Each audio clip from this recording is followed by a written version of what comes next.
ओम त्रिसुताय विद्महे अनुसुयासुताय धीमहि तन्नो दत्त प्रचोदयात्। ओम गोरक्षजालंधर चरपटाश अडबंग कानिफमचिंद्रराध्या चौरंगी रेवणाक भरतरी संज्ञा भूम्याव भुर्वणवणात सिद्धा श्रीकृष्ण चरणार्पणमस्तु।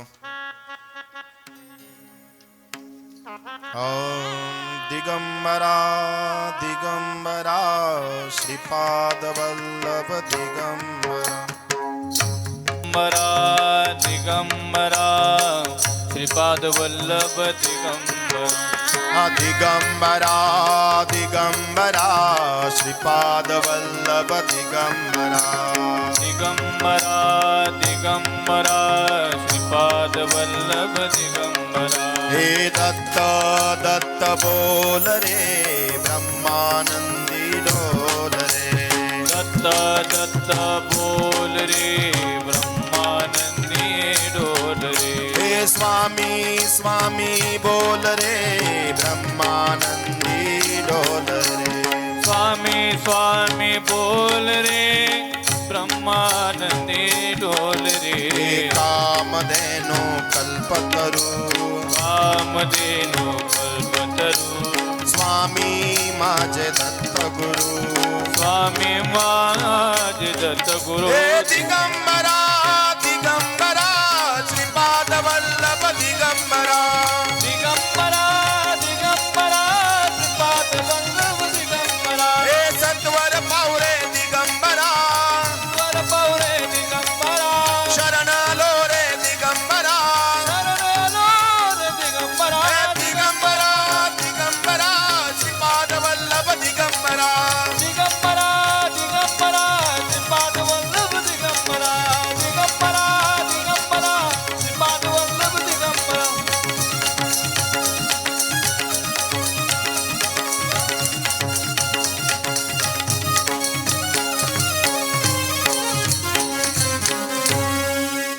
अवधूत चिंतन गुरुदेव दत्त श्री स्वामी समर्थ महाराज की जय। ओम राम चिरंजीविनी नमः। भाविक सज्जन हो, ही दत्त प्रभूंची कथा, गुरुचरित्र कथा, ही जीवनातली व्यथा दूर करणारी कथा आहे। कालपर्यंतच्या भागामध्ये आपण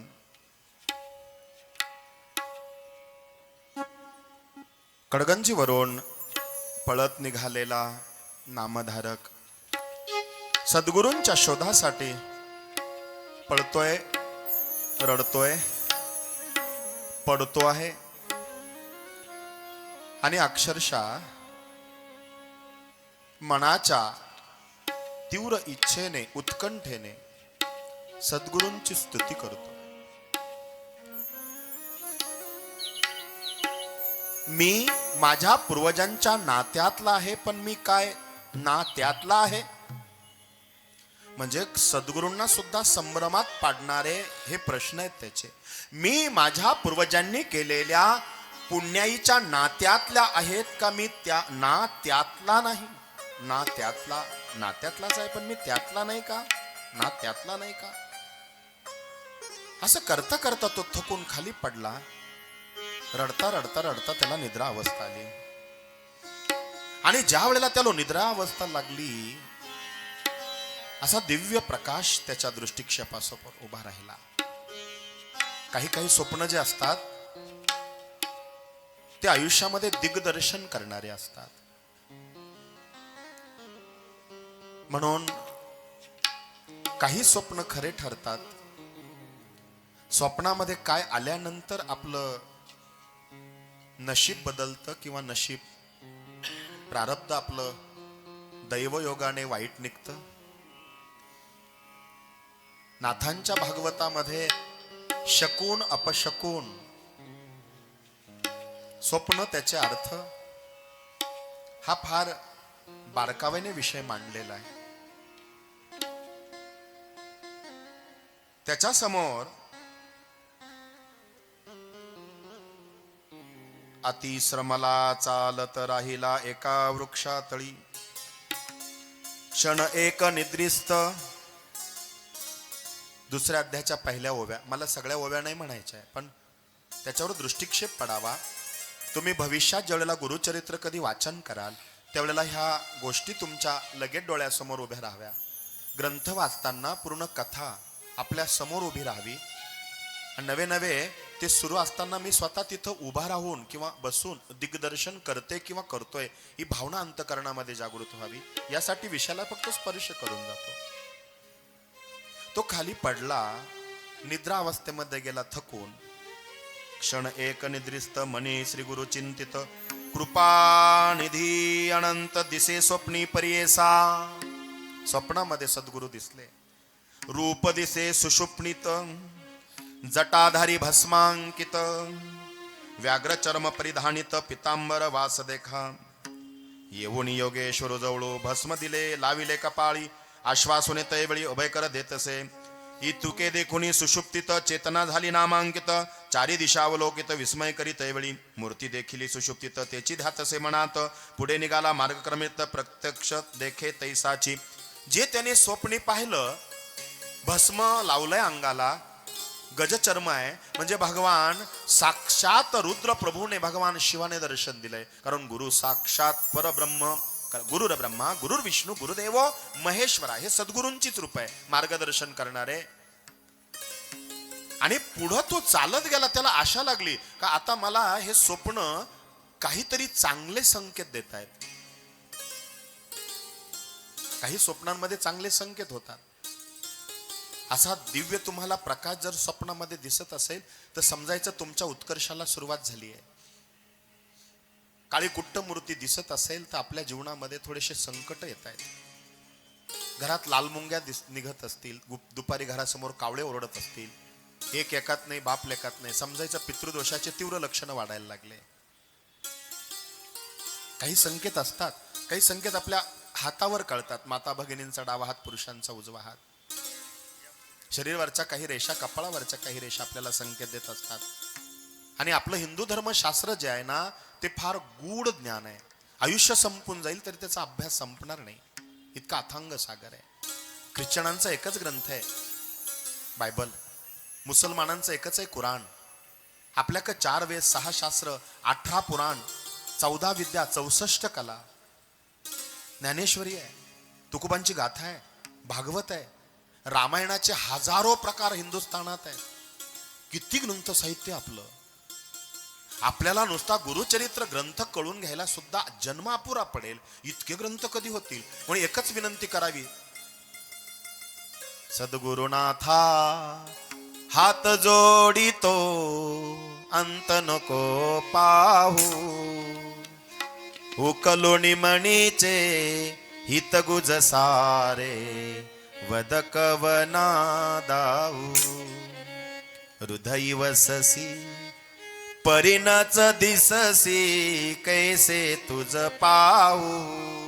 तू जवळच आहे, फक्त आम्हाला त्याची जाणीव करून दे. जवळी आहे परी भेटे ना.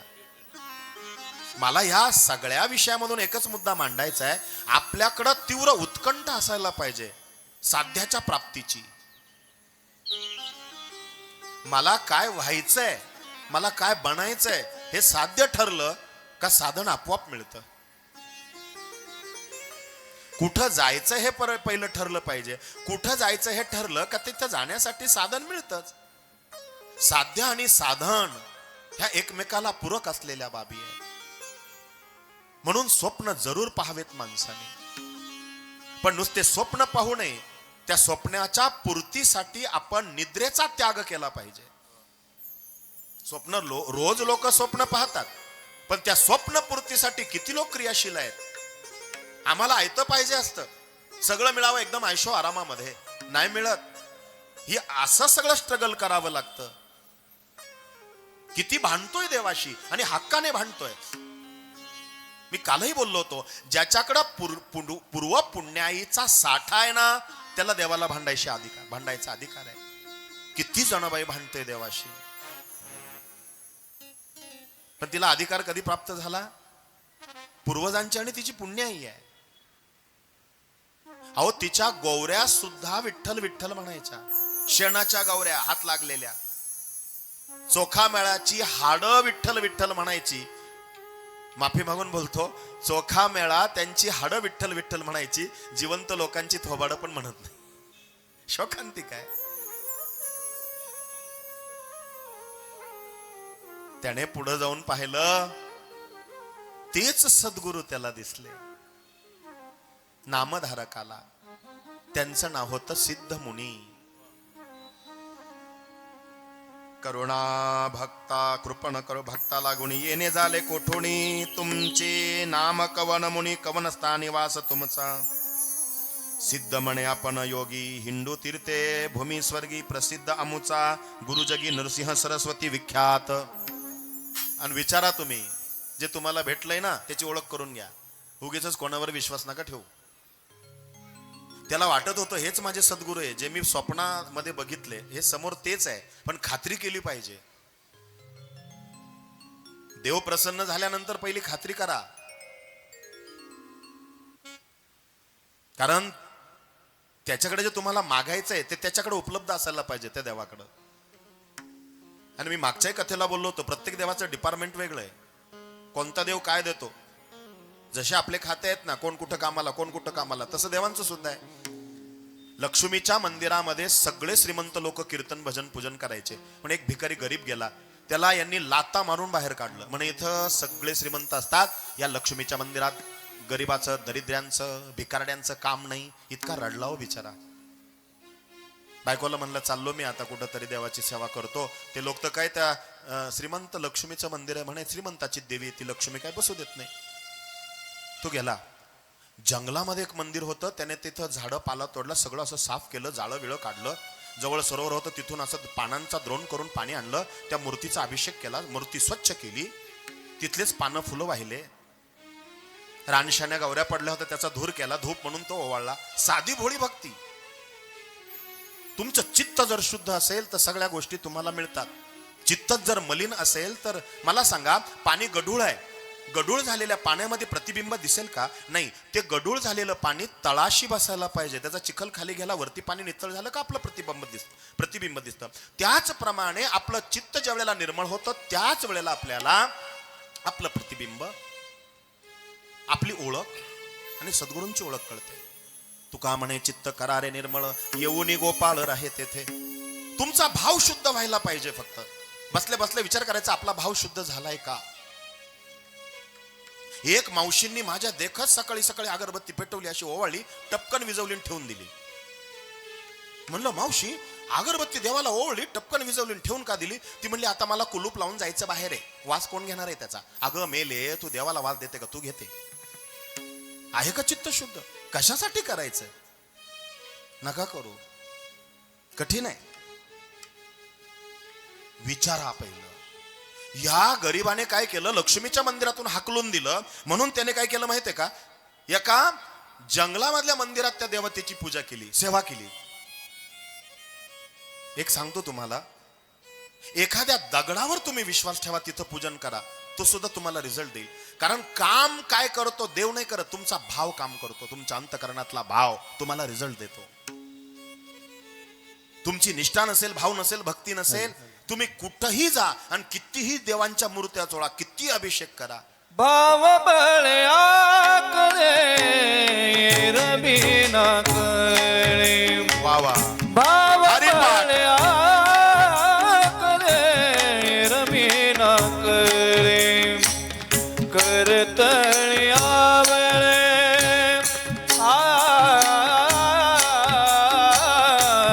करतळ्या वेळे तैसा हरि मुख मना, हरि मुख मना,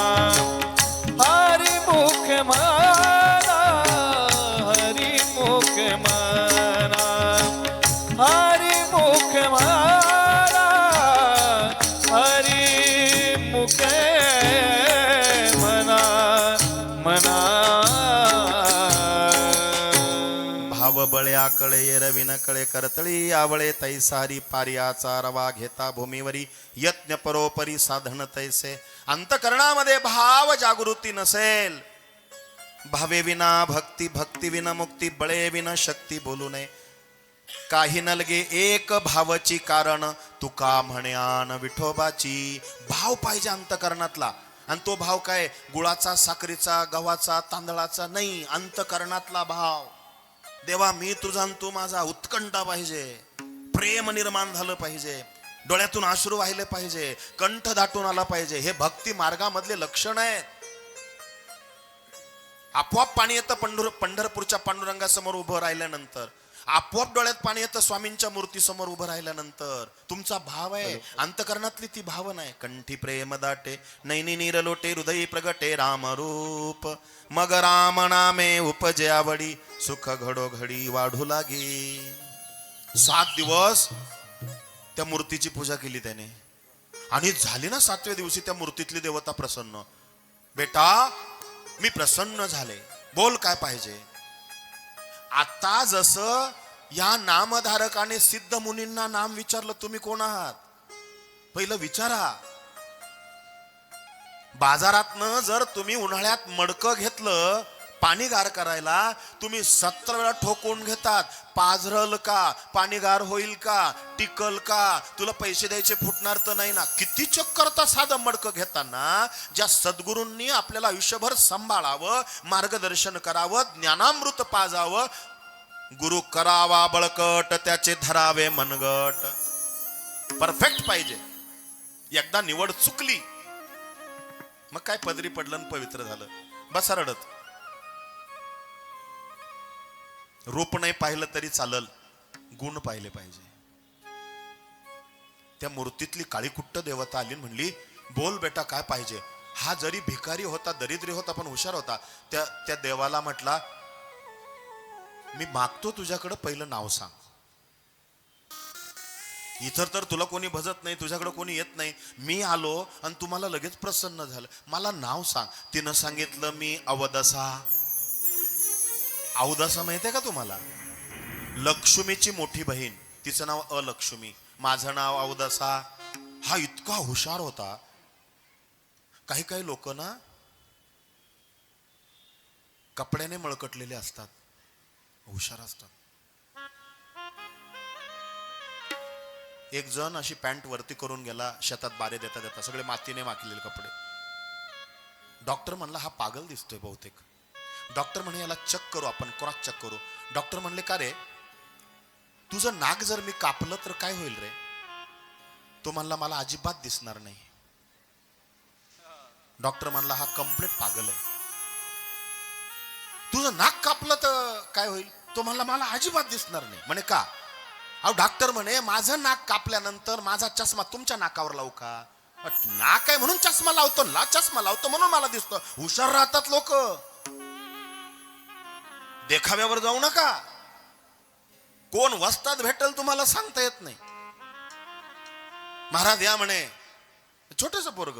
गेलो, ही आमची म्हैस आहे म्हणे. म्हणलं दूध देते का रे? तो म्हणला देत नाही, काढावं लागतं.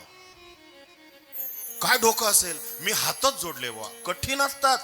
लहान लहान सुद्धा काय डोकं लावतील भरोसा नाही. प्रेत यात्रा चालली होती आणि आजोबा नातवाला धरून चालले होते. त्या प्रेत यात्रेक पाहून सारखा नातू म्हणायचा, बाबा हे काय आहे, बाबा हे काय आहे. वैतागून त्या लोकांना ते म्हणला, अरे ही शोभायात्रा आहे. नातवाने गप बसायचा. तो म्हणला, बाबा तुमची कधी निघणार आहे? कठीण असतात. म्हणून राहणी मानावर जाऊ नये.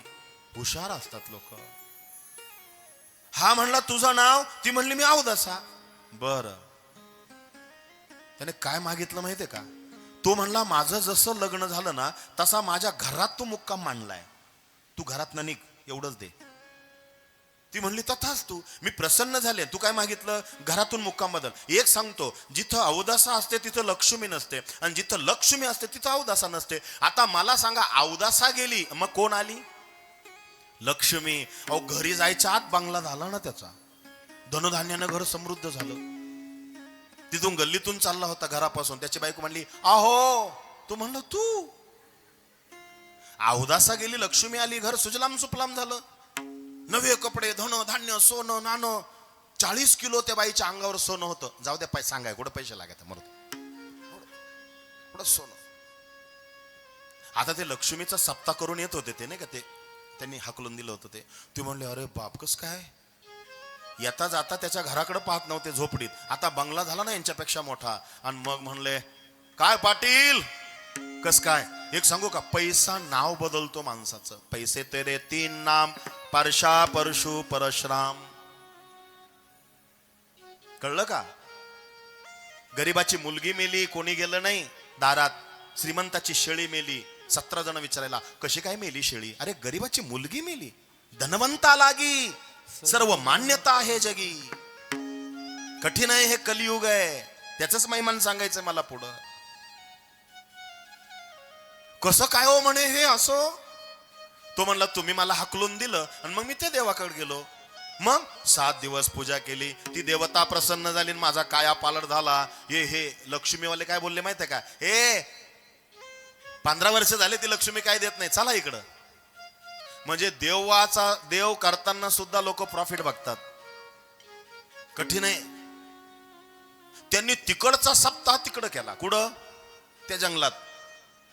7 दिवसांनी ती परत प्रसन्न झाली. बोल बेटा काय पाहिजे. हे इतके मूर्ख होते, ते म्हणले सतत कृपा आशीर्वाद असू दे. ती म्हणली मी गिरायकच पाहत होते. घुसली घरात. आता अलक्ष्मी घरात घुसल्यावर लक्ष्मी राहील का. दुसऱ्या दिवशी करोटा घेतला. अल्लाह के नाम से दे दे बाबा. कळलं तुम्हाला, विषांतर नाहीये. मुद्दा माझा असा आहे, गुरु करावा बळकट, त्याचे धरावे मनगट. 33 कोटी देव आहे ना, चॉईस असावी ना काहीतरी. तरी कमी पडतं आपल्या लोकांना. हिरवी चादर दिसली का केले हातवर. कशाला मरायला, काय कमी आहे आपल्याकडे. 33 प्रकारचे देव आहेत. पण एक सांगू, सद्गुरु वाचुनी सापडे ना सोय, धरावे ते पायादी आदी. हा दत्तप्रभूंकडे नाही गेलाय.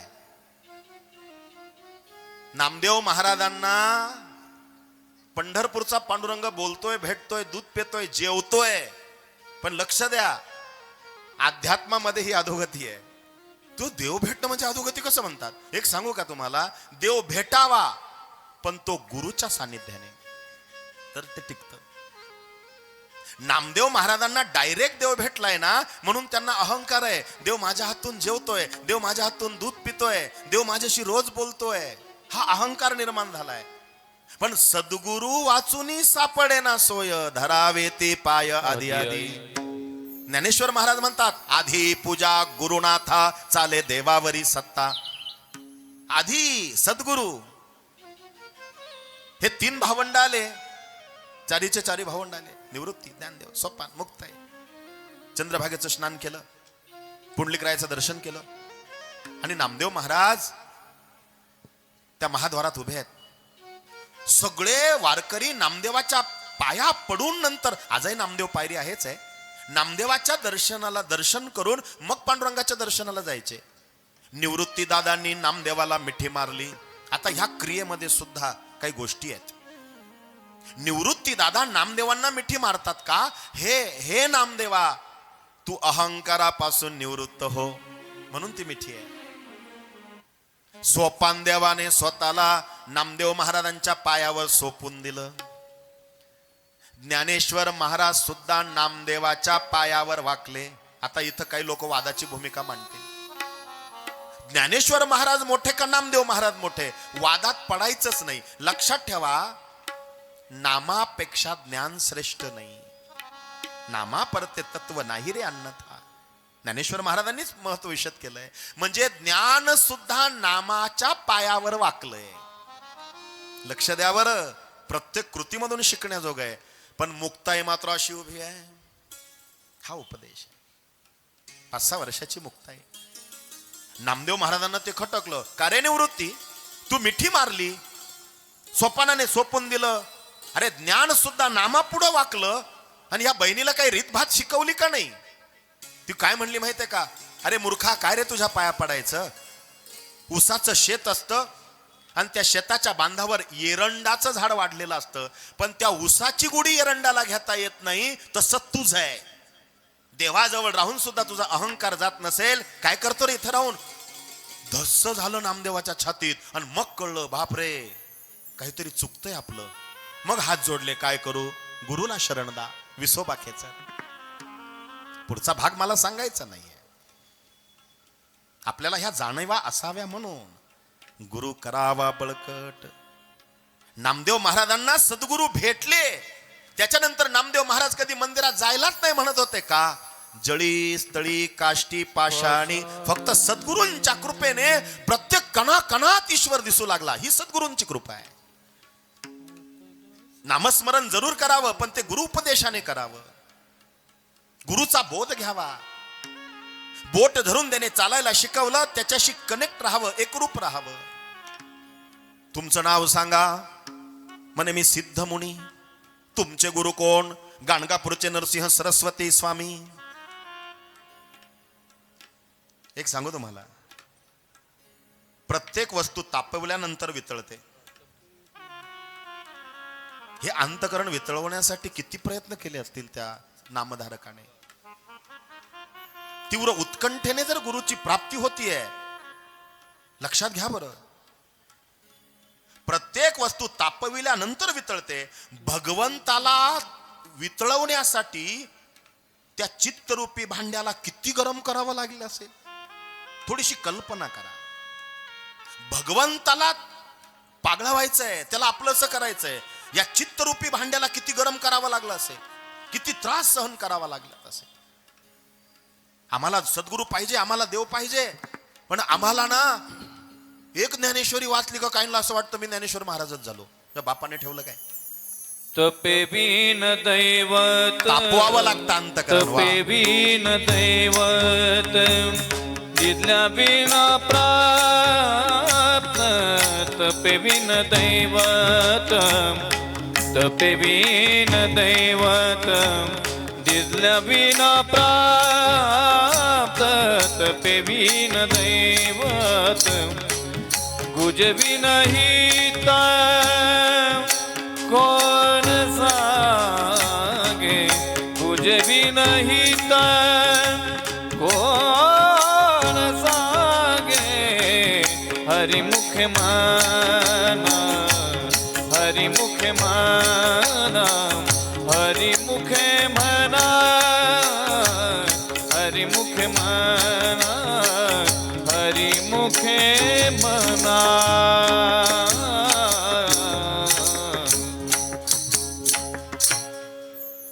तपे विन दैवत, दिदल्या विना प्राप्त. तापवावं लागतं, तापवावं लागतं. इतकं सोपं नाहीये. आणि एक सांगू का, तुम्ही म्हणाल काय महाराज केव्हापासून सोपं नाही, सोपं नाही. अहो सोपं नाही पण अवघड पण नाहीये, शक्य नाही पण अशक्यही नाहीये ना. आणि कुठली गोष्ट मनावर घ्यावं लागते, मनावर, मग त्याचा तणावर परिणाम होतो. एक जण सारखा विचार करतो, असा विचार. त्याचा मित्र गेला, म्हणला वहिनी काय भाऊ कुठं? म्हणा विचार करताय. याला वाटलं असेल काय विचार. गेला. परत दुपारी आला, वहिनी आज सुट्टी, जरा बाहेर जायचं होतं दादाला. कुठे आहेत ते? माझे मित्र. म्हणे विचार करतायत. याला वाटलं काहीतरी गूढ विचार असेल. हा परत गेला.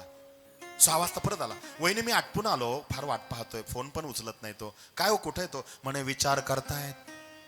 सकाळी 7 वाजेचा असा बसला विचार करायला. मग हा वैतागून गेला. म्हणलं वहिनी जाऊ का, बघू तरी विचार काय करतो. गेला आणि म्हणला काय रे, हे हलवलं, काय विचार करतोय रे? सकाळपासून विचार करतो, विचार करतो. कसला विचार करतोय रे? हा म्हणला अजून तेच ठरलं नाही कुठला विचार करायचा आहे. आता तुम्हीच विचार करा, दिशा आहे का त्याला? विचाराला दिशा नसली तर जीवनाची दुर्दशा होते. विचार केला पाहिजे.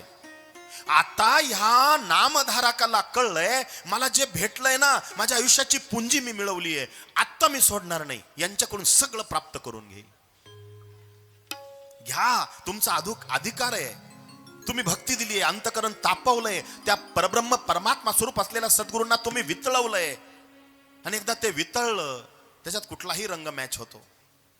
एक लाख नावाचा धातू आहे. सोनाराच्या दुकानात तुम्ही कधी गेले तर पहा. म्हणजे तुम्ही जे देव बनवतात, चांदी आणि तांब, कॉपर आणि सिल्वर, त्याच्यामध्ये भरीवपणा येण्यासाठी जो असा चॉकलेटी रंगाचा एक पदार्थ वापरला जातो, तो एकदा तापवला, वितळला का तो द्रवरूप होतो आणि त्याच्यामध्ये मग कुठलाही रंग टाकला आणि तो पक्का झाला, कायमचा रंग होतो. तो हिरवा टाका, लाल टाका, पिवळा टाका, निळा टाका, जांभळा टाका, आकाशी टाका, रेड, कोणताही टाका. तसं एक सांगू का, अंतकरण एकदा तापवा म्हणजे तप करा आणि एकदा अंतकरण तापलं का त्याच्यामध्ये एक रंग टाकून द्या. त्या रंगाचं नाव आहे पांडुरंग. पांडुरंगी मन रंगले. एकदा त्या रंगाने मन रंगलं रे रंगलं, दुसरा रंग त्याला बेरंग वाटतो. ही सिस्टम आहे अध्यात्मामधली आणि महत्वाचं सांगतोय. सिद्ध नामधारकाला सांगतात, नामधारक ह्या कलियुगामध्ये काय गोड नाव रे म्हणे तुझं. म्हणे काय, नामधारक, नामाला धारण करणारा, आणि तो श्रेष्ठ आहे. म्हणे कसं काय, फार गोड कथा सांगितली दुसऱ्या अध्यायामध्ये, फार गोड कथा. कोणी, आता हे सगळं संवादातलं इथून पुढे गुरुचरित्र 53 अध्यायापर्यंत सगळं संवादातलं आहे. रोज एक एक पैलू तुमच्या समोर मी उलगडणार आहे आणि उद्यापासून तुम्हाला वाट पाहायला नाही लागणार. घरातला कार्यक्रम होता म्हणून मला जावं लागलं आणि अशी ट्रॅफिक मी महाराष्ट्रात कुठं पाहिली नाही. अरे बाप, असं होत होतं मला गाडीतून उतरावून पळत पळत इकडे यावं. आप्पांचा फोन मी 2दा कट केला. मी सांगू तरी काय, मला असं झालं. आता उद्या आम्ही 5लाच येऊन बसू, तुम्ही कधी या. काय सांगू, उद्यापासून कुठं नाही, इथंच आहे. मग तुम्ही वैतागून म्हणा बंद करा आता कथा, असं म्हणायची वेळ येईल उद्या. 2-2, 4-4 तास बोलू, काही चिंता नाहीये. क्षमस्व, दिलगिरी व्यक्त करतो, ऐका. ब्रह्मदेवाने सृष्टी निर्माण केली. आता सुरुवात झाली आहे. काळ निर्माण केला, नंतर दिशा निर्माण केल्या, त्रिगुण निर्माण केले म्हणजे राजस, तामस, सात्विक, पंचमहाभूत, पृथ्वी, आप, तेज, वायू, आकाश ब्रह्मदेवा निर्माण केले. पृथ्वी, चंद्र, ग्रह, मंगळ, तारे, वनस्पती, प्राणी, जलचर, उभयचर. सारे ग म प ध नि सा, हे निर्माण झालं. आता हे जे चाललंय ना, हे ईश्वर प्राप्तीसाठी हे संगीत. साम आणि सागरातील प्राणी गुरुचरित्रात आलंय बरं का. तुमचं संगीत सुद्धा आलंय. काय नाहीये गुरुचरित्रात मला विचारा, असा कुठलाच विषय नाही जो गुरुचरित्रात नाही. साम, सागरातील प्राणी. रे, रेतीतील प्राणी. ग, गगनातले पाणी. म, मी, आपण म्हणतो ना मी, म्हणून सारे ग म प ध नि सा. याचा अर्थ असा गुरुचरित्राने सांगितलाय, सारे ग्राम का परमेश्वर धनी है. सारे ग्राम का परमेश्वर धनी है. सारे ग म प ध नि सा. म्हणून ऐका, स आणि मी, कृष्णार्पण. बसा. स्वर म्हणजे काय, गोड अर्थ आलाय हो. काय बोललंय त्या सिद्ध मुनींनी नामधारकाला. स्व मी रमते इति स्वरा. स्वत्वात रमायचं. स्वर म्हणजे काय, स्वत्वात रमायचं. आणि एक सांगू का, भजन हे सगळ्यात देवाला आवडतीचं आहे. आणि त्यातली त्या दत्त प्रभूंना, श्रीपाद श्रीवल्लभ, नरसिंह सरस्वती आणि स्वामी महाराजांना भजन सगळ्यात आवडतीचं आहे. आणि मला असं वाटतं ते भजन तुम्हालाही आवडतीचं व्हावं. ईश्वर प्राप्तीचा सुलभ आणि सोपा उपाय भजन. मीराबाईने काय केलं, भजन केलं. जनाबाईने काय केलं, भजन केलं. साधू संतांनी काय केलं, भजन केलं. आपण काय केलं, भोजन केलं. संगीत हे परमेश्वरापर्यंत नेऊन पोहोचवते. आता कालपासून जे आपण ओव्या त्या सिद्ध मुनींना भेटण्यासाठी नामधारकाने जे केलं ते भजनच आहे ना, आळवणीच आहे ना. बाप कोपला तर आई जवळ लेकरू जातं, आई कोपली तर लेकरू बापाजवळ जातं, आणि दोघं कोपले तर मग त्या लेकराने कुठं जावं. हे भजनच आहे, देवाची आळवणीच आहे. युग तयार केले ब्रह्मदेवाने. युग म्हणजे मोठा काळ. युग म्हणजे मोठा काळ, वेळ. त्याच्यामधलं जो मोठा काळ आहे तो एकूण 83,20,000 वर्षांचं एक युग आहे. त्याचे 4 भाग केले, त्याला युगांधरी म्हणायचे. गुरुचरित्र आलंय बरं. हे गुरुचरित्रामध्ये तुम्ही ज्यावेळेला वाचाल ना पारायण करताना, त्यावेळेला हे तुमच्या लक्षात लगेच येईल. 17,28,000चं सत्ययुग आहे गुरुचरित्रात. पण त्यावेळेला माणूस 100% सज्जन होता. किती टक्के? आणि त्या काळामध्ये राजाच नव्हतं कोणी, कारण प्रजाच ही देवासारखी होते. त्यावेळेला धनी कोणीच नाहीये, प्रत्येक जण धनी आहे. सज्जन श्रद्धावान होते, हा महत्वाचा विषय. हो, एखादी कलावंतिनी, ऐका बरं का, सत्ययुग सांगतोय, एखादी नाचणारी कलावंतिनी नाचत असताना तिला गरम झालं आणि ती छानपैकी अशी नदी किनारी बसली आहे, हवा घेते का, गरम झालं आता घाम आला हवा. एक सांगू का, वाऱ्याला सुद्धा ताकद नाही तिचा पदर उडवायची. लोक तर दूरच आहे, हे सत्ययुग. हवेमध्ये सुद्धा ताकद नाही तिच्या पदराला स्पर्श करायची, हे सत्ययुग होतं. म्हणून त्याला असं कोणाची कमांड नव्हती, प्रत्येकाची कमांड होती सत्ययुगामध्ये. राजाच नाही, युग मोठं आहे. पण सांगू, 12,90,000 युग आलं, त्याच्यात 25% श्रद्धा कमी झाली, म्हणून राम राज्य आहे. जसे जसे युग बदलत गेले, आयुष्यमान सुद्धा कमी कमी होत गेलं. 1 कोटी 1 शून्य गेलं, 10 लाख 1 शून्य गेलं, 1 लाख 1 शून्य गेलं, 1,000 1 शून्य गेलं, आणि आता सध्या 100. पण आता इथं तुम्ही गुरुचरित्र चालू आहे, देवाला विनंती करा, देवा त्या 100वरलं 1 शून्य नको रे घालू बाबा. 100वरलं 1 शून्य गेलं तर आम्ही 1-2च पंचवार्षिक पाहू रे फक्त. ह्यावं 10 वर्षाचं काय करणार आहे आपण? देवाला विनंती केली पाहिजे. हळू हळू हळू आयुष्य कमी होत गेलं ना, उंच्या पण कमी कमी होत चाललंय. आणि कलियुगाचा शेवटचा टप्पा सांगितलाय, ज्या दिवशी माणसं हरभऱ्याच्या झाडाखाली बसतील आणि 6 महिन्याची मुलगी गरोदर राहील, त्यावेळेला महाकाल येईल. ते कलियुगाचं शेवट आहे. आणि आता लागल्याच उंच्या कमी कमी व्हायला, वय कमी. अहो, शत गणिले ते अर्धरात्र खाय. 100 वर्षाचं आयुष्य आहे, पण सांगा मला 100 वर्ष कोण जगतोय आता? कोणीच नाही. माणसं कमी झाले आणि गाड्या जास्त झाल्यात, म्हणून आयुष्य कमी आहे. आता काय बोलू मी? ज्याला उशिरा जायचं त्याने पायी पायी जावं, ज्याला लवकर पोहोचायचं त्याने गाडीचा वापर करावा. तुम्हाला काय कळायचं ते कळलं असं. पायी पायी वॉकिंग, पायी चालण्याचा व्यायाम सगळ्यात भारी. मला तर मागाशी तसंच वाटत होतं, आता सगळ्यात चांगलं. ऐका, विनोदाचा भाग सोडून द्या.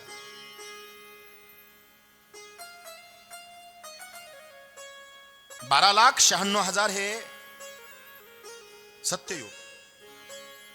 द्वापार युगामध्ये अर्थ काम वाढले, 8,64,000 गोपाल श्रीकृष्ण.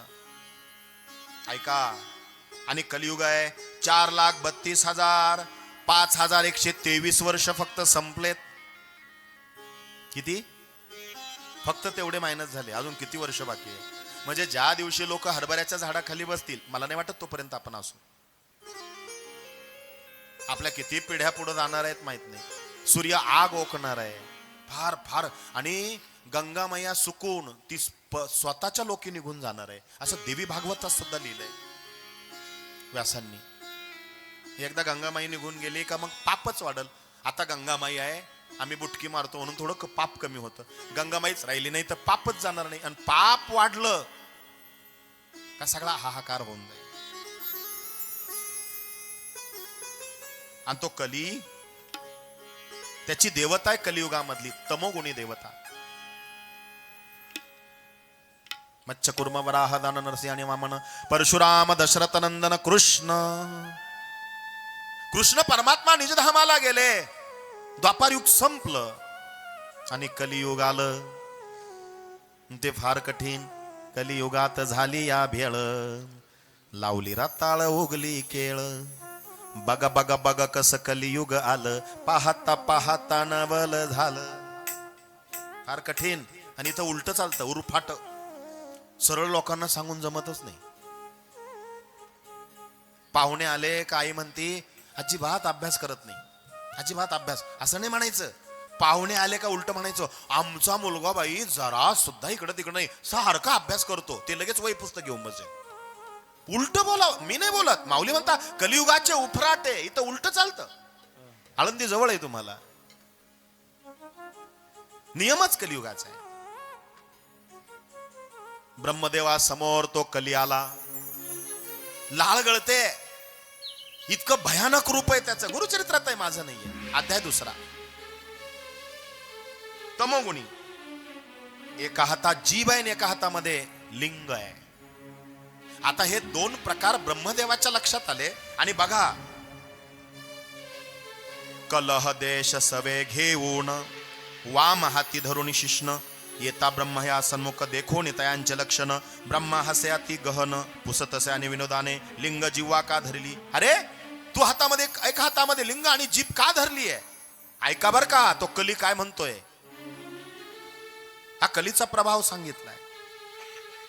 कलियुग म्हणे ब्रह्मासी जिंकिन समस्त लोकांसी लिंग जीवा रक्षणांसी हरी असे आपणाते एकुणी कलीचे वचन निरोप देता ब्रह्मा आपण भुवरी जाऊन आपले गुण प्रकाशी. मी लोकांना, एका हातामध्ये जीभ का धरली, मी लोकांना बोलण्यात आणि खाण्यात फसवेल. आणि आज लोकांचं नियंत्रण राहिलं नाही बोलण्यावर आणि खाण्यावर. बोलण्यावर नियंत्रण नाही, हा कलीचा प्रभाव आहे. राग आला का जायचं बोलून कोणाला काही बी, आणि राग शांत झाल्यावर मग अरे देवा असं नव्हतं बोलायला लागत. राग आला का जिभेवरलं नियंत्रण जातं, आणि भूक लागली का जिभेवरलं नियंत्रण जातं. ज्याने जेवताना जिभेवर नियंत्रण ठेवलं त्याचं आरोग्य चांगलं राहतं, आणि ज्याने बोलताना नियंत्रण जिभेवर ठेवलं त्याची समाजात प्रतिष्ठा चांगली राहते. लोक तोंडाला येईल काही पण बोलतात. कलीचा प्रभाव आहे. लिंग जिव्हा का धरले, एका हातामध्ये लिंग एका हातामध्ये जीभ का धरली आहे? म्हणे लोकांची काम वासना वाढणार आहे आणि जिभेवरचं नियंत्रण जाणार आहे. कली बोलला. ब्रह्मदेव, अरे मग सज्जनांचं कसं होईल? व्यथा निर्माण केली ब्रह्मदेवाने. सज्जन लोकांचं कसं होईल तुझ्या प्रभावाने? त्यांनी सांगितलं त्या कलीने इथं ज्ञान विक्रय, देह विक्रय आणि अन्न विक्रय फार प्रमाणामध्ये वाढेल. पण ऐका, ब्रह्मदेव म्हणला तू तुझं सगळं सांगतोय, जरा माझा ऐक. म्हणे सांगा. जिथं कथा चालू आहे, जिथं प्रवचन आहे, जिथे कीर्तन असेल तेथे तू जायचे नाही. आता इथं कली नाही आहे बरं का, घाबरू नका. जिथं कथा आहे, प्रवचन आहे, कीर्तन आहे, जिथं सत्संग आहे, जिथं देवाचं नामस्मरण आहे, जिथं भजन पूजन आहे, जिथं अभिषेकाची पूजा आहे, जिथं मंत्र उच्चार आहे, जिथं सत्संग चालू आहे, सुविचार आहे, सुमती आहे, नीतीने कमवलं जातं, खोटं नाटं नाही आहे, सत्य लोक वागतात, तिथं तू जायचं नाही. म्हणून सांगू का, कीर्तन प्रवचनाचा प्रभावच वेगळा आहे हो. क्षण एक घडता सतसंगती तात्काळ पाले टेक कुमती म्हणून कवी वर्णिता ती संत महिमा विशेष. छत्रपती शिवरायांसारख्यांनी जर कीर्तनाला बसावं, जग प्रसिद्ध असलेला छत्रपती शिवराय राजा आहे, जग प्रसिद्ध. आणि काय ऐकलं त्यांनी? कीर्तन प्रवचन. आईच्या पोटामध्ये संस्कार झालेले होते. पुणे जिल्ह्याला यजमान जिल्हा आहे, हे नव्यानं सांगण्याची गरज नाही, आमच्यापेक्षा तुम्हाला जास्त विदित आहे. छत्रपती शिवरायांनी इथं जन्म घेतला आणि पुणे हे शहर महाराष्ट्राच्या जडणघडणीमध्ये फार महत्वाचा भाग पुणे शहराने दिलेला आहे. लोकमान्य टिळक, इथूनच गणपतीचा उत्सव सुरू झाला. आजही तो उत्सव 10 दिवस अखंड अविरतपणे भाद्रपद महिन्यामध्ये सुरू आहे. का? लोकांमध्ये एकोपा वाढावा म्हणून, सामुदायिक सद्भावना निर्माण व्हावी म्हणून, विचारांची देवाणघेवाण व्हावी म्हणून. पण त्या गणपतीला आता काय काय वेगळं वेगळं स्वरूप आलं. म्हणजे जो उद्देश आहे या पुणे शहरामध्ये निर्माण झालेला, वेगळं रूप यायला लागलं. मंडळाच्या गणपतीचा अध्यक्ष, त्याचीच आरती पाठ नाही. पायात बुट, तोंडात गुटखा, सुख करता दुःख. अरे काय, दारू पेतून गणपतीला बुडवायला जातो. गणपती बाप्पा मोरया, पुढच्या वर्षी लवकर या. गणपती म्हणला तू पिऊन बुडवतो ना, पुढच्या वर्षी मी येईल पण तू नाही राहणार, मर. माझा मुद्दा इतकाच आहे, पुणे शहर, पुणे महाराष्ट्रामध्ये, आणि हे शिक्षणाचं माहेर घर आहे. फार हुशार लोक राहतात इथं, फार हुशार बुद्धिमान लोक असतात. छत्रपती शिवराय जगद्गुरु तुकोबारायांच्या कीर्तनाला बसायचे. आणि एक सांगतो, कीर्तनाने प्रवचनाने इफेक्टचे साइड इफेक्ट बिलकुल नाही, चांगलेच परिणाम होतील. कीर्तन सांग, कीर्तन सांग, क्या बात. कीर्तन सांग, कीर्तन सांग, कीर्तन सांग, कीर्तन सांग, सांग कीर्तन सांग, कीर्तन सांग, होय अंग हरि रूप, होय अंग हरि रूप, प्रेम छंद नाच डोले, नाच डोले, प्रेम छंद नाच डोले, नाच डोले, प्रेम छंद नाच डोले, हर पले देह भार,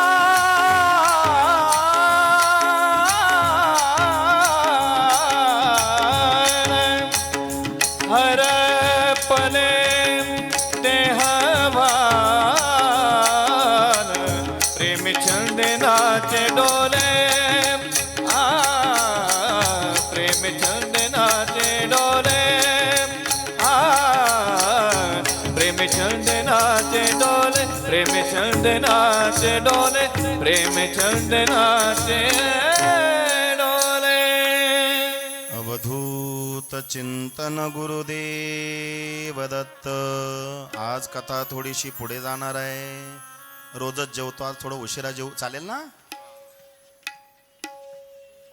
बरं वाटलं, मला सूचना आली, माझा जीवात जीव आला हो. आज कथा 10 वाजेपर्यंत चालेल अशी सूचना मला आली आहे बरं का. होईल थोडस इकडं तिकडं, टेन्शन नका घेऊ, मी बरोबर करतो. ऐका, छत्रपती शिवरायांनी कीर्तन ऐकलं, भजन ऐकलं, सत्संग ऐकला. शहाजी राजांनी उमाजी पंडित आणि केशवजी पंडित छत्रपती शिवरायांना कथा सांगण्यासाठी ठेवलं होतं स्पेशल. इतिहासामध्ये उल्लेख आहे. माझा मुद्दा चाललाय, कलीचा प्रभाव कोणावर नाहीये. जिथं कथा आहे, जिथं कीर्तन आहे, जिथं प्रवचन आहे, जिथं सत्संग आहे, ह्या 2 कथाकारांना छत्रपती शिवरायांसाठी शहाजी राजांनी नेमणूक केली आहे. रामायण ऐकताना छत्रपती शिवरायांना जाणीव व्हायची का रावण हा क्रूर आहे, मला रावण नाही, मला राम व्हायचंय. म्हणजे ही पहिल्यापासून अंतःकरणामध्ये खूणगाठ छत्रपतींनी बांधून ठेवली आहे. म्हणून सांगू, कलीचा प्रभाव भविष्यात होण्या अगोदर बाल मनावरतीच तुम्ही संस्कार असे करून ठेवा ना, का तो प्रभाव भविष्यात झालाच नाही पाहिजे. माझ्यासाठी चांगलं काय, माझ्यासाठी वाईट काय. कली त्रास देतो, हे कलियुग आहे, पण तो कुणाला त्रास देणार नाही ते मला सांगायचं आहे. आणि स्वतः कलीने सुद्धा, या गुरुचरित्रातल्या काही ओव्या मी पुढे मांडतोय, का माझी बाधा कोणाला होणार नाही हे कली बोलतोय. ब्रह्मदेवाचा आणि कलीचा संवाद चाललाय. राज्य करत असताना मी रामासारखं राज्य करेन, पण कृष्ण कथा ऐकताना छत्रपती म्हणायचे मी युद्ध कृष्णासारखं करेन. बिंबल का नाही मनावर सांगा. हिरण्यकश्यपूचे पोट नरसिंह भगवंताने फाडले. ऐका बरं का भागवतातली कथा, छत्रपती ऐकताय. हिरण्यकश्यपूचे पोट नरसिंह भगवंताने फाडले. आणि ही कन्सेप्ट क्लिअर होती अफजल खानाचा कोथळा बाहेर काढताना. हे परिणाम आहे. स्वराज्य कोणी नाही स्थापन करत, असा राजाच होणे नाही. एकच राजा इथे जन्मला शिवनेरी किल्ल्यावर, माझ्या राजाचे नाव गाजते गड किल्ल्यांच्या दगडावर. वेळ कमी आहे ना, पुष्कळ वाटतं म्हणावंस. ही साक्ष देते हे गड किल्ले त्यांनी केलेल्या कर्तृत्वाची. टोपलीमध्ये घेऊन वसुदेवाने एवढ्या सगळ्या संकटांना पार करत करत आपल्या लेकराला कंस मारू नये म्हणून टोपलीमध्ये नेऊन कुठं गोकुळात सोडलं ना. फळांच्या पेटेरामधून पळून येण्याची, गनिमी कावा करण्याची ही पद्धत या कथेतनं शिवरायांनी शिकली आहे. म्हणून कलीचा प्रभाव कुठं नाही. जिथं कथा आहे, जिथं कीर्तन आहे, जिथं भजन आहे, देवाचं गुणगान आहे, सत्कर्म आहे, धर्म आहे, नीती आहे, सत्याचा मार्ग आहे, कलीचा प्रभाव नाही. कली म्हणला माझे वैरी सांगतो. कलीचे वैरी कोण कोण आहे? दुश्मन. जे काशीला जातात ते माझे वैरी. म्हणजे काशीला एकदा तरी गेलं पाहिजे, कलीचा प्रभाव होत नाही काशीला. काय घोड होव्यात. ऐका, कली म्हणला माझा प्रभाव कुठं कुठं नाही. निर्मळ असती जे जन तेची तुझे वैरी जाण. या कलियुगा भितरी जन होतील येणे परी. जे जन सातील क्रूरी तेची ईश्वरी ऐक्य होती. एकुणी ब्रह्मयाचे वचन कलियुगे करीतसे प्रश्न. कैसे साधूंचे अंतकरण कवनांशी निरपावे. ब्रह्मा म्हणे तयवेळी एक चित्त एक कली. सांगेन एका श्रोते सकळे सिद्ध म्हणे शिष्यासी. धैर्य धरोणी अंतकरणी शुद्ध चित्त वर्तते जन. दोषण लागती कधी जाण लोभ वर्जित नरासी. माता पिता सेवकांसी. आजच्याच घरी गेल्यावर पाया पडा आहे बापाच्या. कलीचा प्रभाव नकोय ना. इथं काही लोक असे बसले ते आई बापाशी पण बोलत नाही. काय काय बोलतात पण ते चांगलं नाही बोलत. खा गिळा ढोसा मरा. मग देतेच कशाला मेले. माझे मम्मी पप्पा आणि तुमचा म्हातारडा ना म्हातारडी असं काय कारण ठरलाय काय? नका करू असं. अपनी जुबान की ताकत अपने माँ बाप पर मत आजमाना. ध्यान से सुनिए. अपनी जुबान की ताकत अपने माँ बाप पर मत आजमाना. क्योंकि उन्होंने ही आपको बोलना सिखाया है. माँ बाप की दुआ खाली नहीं जाती, उनकी बद्दुआ टाली नहीं जाती. 4-5 बच्चों को बर्तन मांझ के पालती है माँ, लेकिन शादी के बाद वही 4-5 बच्चों से एक माँ क्यों नहीं संभाली जाती. शोकांतिका है. आईच्या वाटण्या करतात 4-4 पोरं. कलीचा प्रभाव आहे. पण लक्ष द्या, याला जीवनात मोठं व्हायचं, उत्कर्ष करायचा, त्यांनी आई बापाच्या पायाशी कायम विनम्र राहा. मी नाही बोलत आहे, मसुदा तयार केलाय. बापरे किती सुंदर आहे. जे सेविती माता पित्यांसी. अंतकरण शुद्ध बुद्धिवर्तिती जन. दोषण लागती कधी जाण लोभ वर्जित नरांसी. माता पिता सेवकांसी. आत्वा सेवी ब्राह्मणांसी. गायत्री कपिल धेनुसी. भजनारांसी न लगे दोष. लक्ष द्या. गुरुचरित्र सुरू केलं, वाचनाच्या अगोदर एक मंत्र गायत्री, एक माळ गायत्री मंत्राचा जप करावा लागतो. कारण कलीचा प्रभाव होत नाही. आळस येत नाही तुम्हाला वाचताना. काय सांगितलंय? गायत्री कपिला धेनुसी अथवा सेवी ब्राह्मणासी. ब्राह्मण पूज्य सांगितलाय. समोरून ब्राह्मण आला ना 2 हातांनी नमस्कार करा. नमस्कार आणि निघून जा. ढोंगाड्याचा आहे, दक्षिणाच घेतो, तो त्याचा प्रॉब्लेम आहे, तुमचा नाही. ब्राह्मणोस्स मुखमासीत बाहु राजान्यः कृताः उरुतदस उद्वेषः पद्म्यां शूद्राजायत. पुरुष सूक्तामध्ये वर्णन आहे. ब्राह्मण, अग्नी आणि गाय. कलीचा प्रभाव होऊ नये ना. पूज्य मानले कलियुगामध्ये, हे देवाचे रूप मानले. ब्राह्मण, अग्नी आणि गाय. म्हणून ब्राह्मणाला आहा, अग्नीला स्वाहा असं आहे. ते दान दिलं पाहिजे.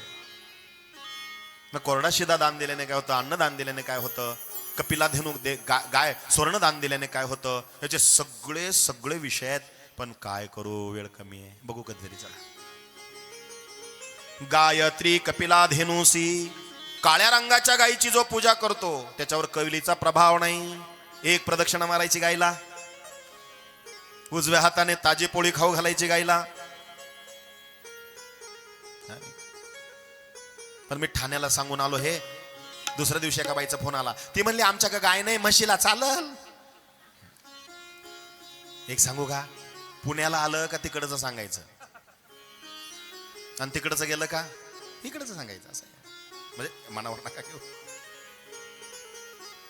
माझी गवळण गाय बरी हो लय दुधान भरली चली, माझ्या गवळण गायचे शिंग जसे महादेवाचे लिंगन, माझी गवळण गाय बरी हो लय.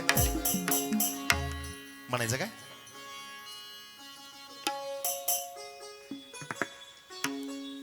माझ्या गवळण गायचे शिंग जसे महादेवाचे लिंग, माझी गवळण गाय बरी हो लय दुधान भरली चली, माझ्या गवळण गायची पाठ जशी पंढरपूरची वाट, माझी गवळण गाय बरी हो लय दुधान भरली चली, माझ्या गवळण गायचे कपाळ जिथे कोळत होता गोपाळ, माझी गवळण गाय बरी हो लय दुधान भरली चली. गायली मोरी गेनु बरे गायली मोरी, मोरीला झाला गोरा गेनु बरे मोरीला झाला गोरा, गोऱ्याच्या गळ्यात गेटा गेनु बरे गोऱ्याच्या गळ्यात गेटा, गेट्याला मोडला काटा गेनु बरे गेट्याला मोडला काटा.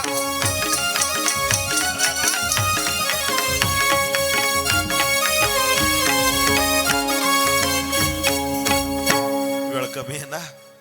मी लहान असताना ते अजून मला आठवतं, शेतकरी आहे, गाय ओवाळताना हे म्हणलं जाते बा आप्पांनी माना हलवल्या, त्यांना माहिती आहे सगळं. पण आता आपल्याकडेच गाय राहिल्या नाही, आणि आहे त्या आता गाय नाही, त्या जर्सी आहेत. हो, गावठी गाय जिचे डोळे बदामाच्या आकाराचे, खांदा मोठा आहे, शिंग मोठे आहे, आणि त्या नजरेत एक करुणा आहे, त्या दृष्टीत करुणा आहे, शेपटी लांब आहे, किती सुंदर दिसते ती गाय. ओरडते तरी ती म्हणती मा मा. जर्सी मला नाही ओरडता येत, कठीण आहे ते. जर्सी गाय नाहीये, दूध देणारा प्राणी आहे तो, हायब्रिड आहे, संकरित केलेलं आहे ते जनावर. भजन रांसी दोष न लगे तुझा, वैष्णव अथवा शैवासी, जे सेविती नित्य तुळशीसी. ऐका माझ्या माता भगिनींनो, तुमच्यासाठी आलंय. जो पुरुष वैष्णव अथवा शैवाची पूजा करतो त्याला कलीचा प्रभाव नाही.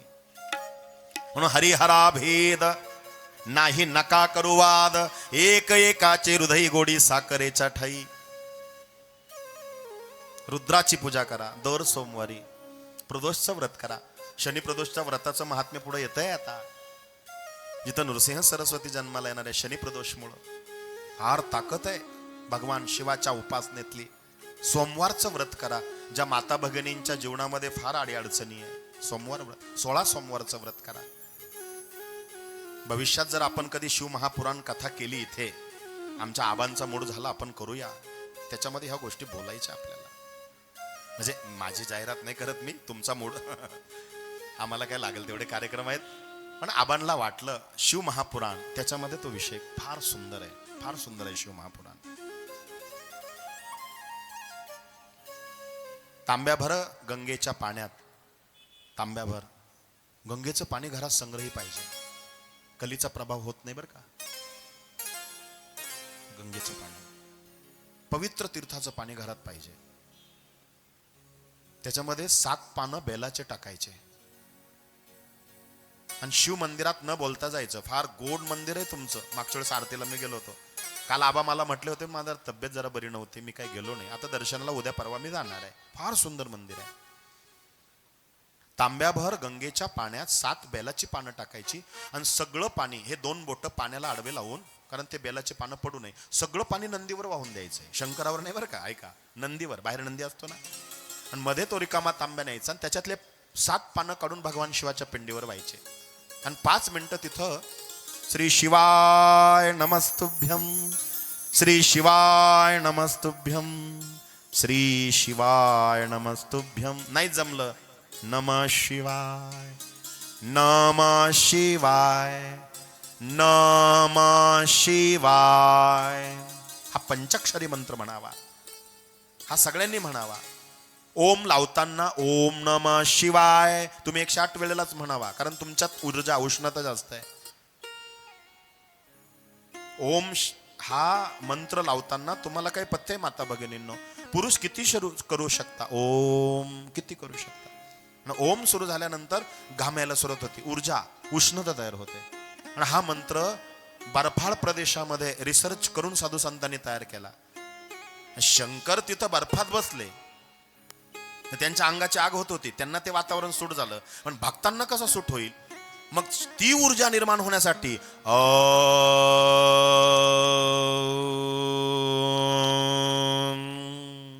ओम असं नाही, ते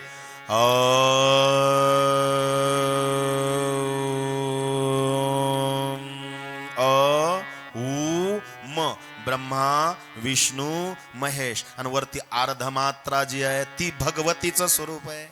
हा ताकदवान मंत्र आहे. नमः शिवाय नमः. 5 मिनिटं म्हणायचा तो मंत्र, बस घरी निघून यायचं. 3 सोमवार करा, झालं तुमचं काम. काय अनुभव येतो मला सांगा. मी का बोलतोय? विषयांतर नाहीच आहे, मला शिवमहापुराण नाही सांगायचंय.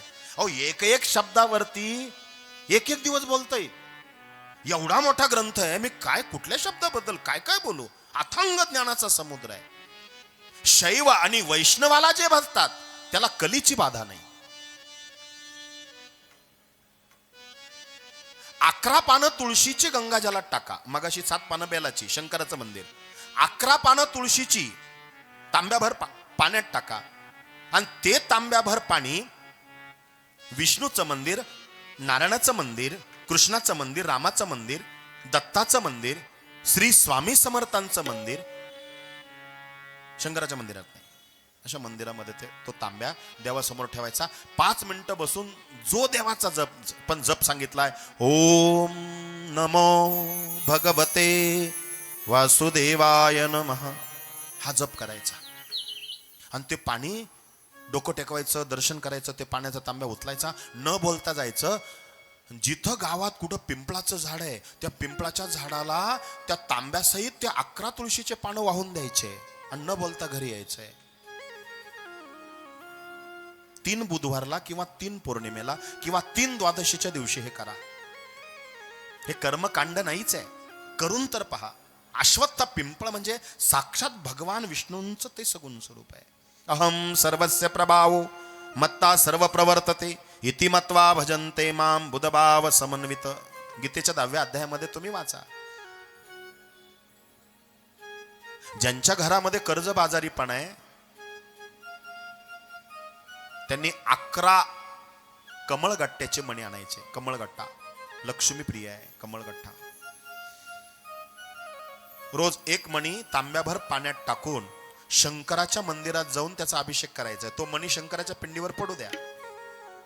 ओम नमः शिवाय किंवा ओम त्र्यंबकम यजामहे सुगंधिं पुष्टिवर्धनम् उर्वारुकमिव वन्दनानां मृत्युर्मुक्षयमामृतात् दर्शन करायचं. तो मणी पुन्हा रिकाम्या तांब्यात टाकायचा, घरी यायचं, दुकानाच्या गल्ल्यात ठेवा, धंदा व्यवस्थित चालेल. घरात कर्जबाजारीपणा आहे, जिथं पैशाची जागा आहे तिजोरी, तिथं ठेवा तो मणी. फिरता व्यवसाय, तुम्ही सेल करता, काहीतरी विकताय, पर्स पाकिटमध्ये ठेवा तो मणी. असे 11 मणी घरामध्ये 11 बाजूला ठेवा. किचन मध्ये ठेवा, अन्नपूर्णेची कृपा होईल. दुकानाच्या गल्ल्यात ठेवा, समृद्धी होईल. देव्हाऱ्यात ठेवा, लक्ष्मी मातेची कृपा होईल. दुकानाच्या गल्ल्यात ठेवा, व्यवहार व्यवसाय, व्यापार चांगला चालेल. शेतात मध्ये घर आहे तिथं बांधून ठेवा. पीक लावलंय, टोमॅटो बांधलंय, तिथं त्या तारीला तो मणी बांधून ठेवा. बघा ना काय अनुभूती येते. 11 मणी.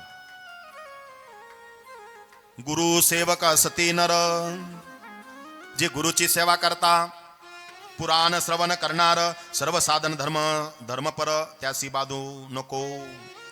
कली विनवी ब्रह्मयासी, गुरु शब्द आहे कैसी, कवन गुरु स्वरूप कैसी विस्तारावे मज प्रती. एकोणी कलीचे वचन, ब्रह्मा सांगतसे आपण, गकार म्हणजे सिद्ध जाण, रफा पापस्य दाहका, उकार विष्णू व्यक्त, ब्रह्मा रुद्र गुरु निश्चित, त्रियात्माक श्री गुरु सत्य म्हणून सांगे कलेसी. गुरु माता गुरु पिता गुरु शंकर निश्चिता, ईश्वर होय जरी तोरित कोपिता, गुरु रक्षील म्हणून सांगे कलेसी. किती गोड अर्थ विचारलाय.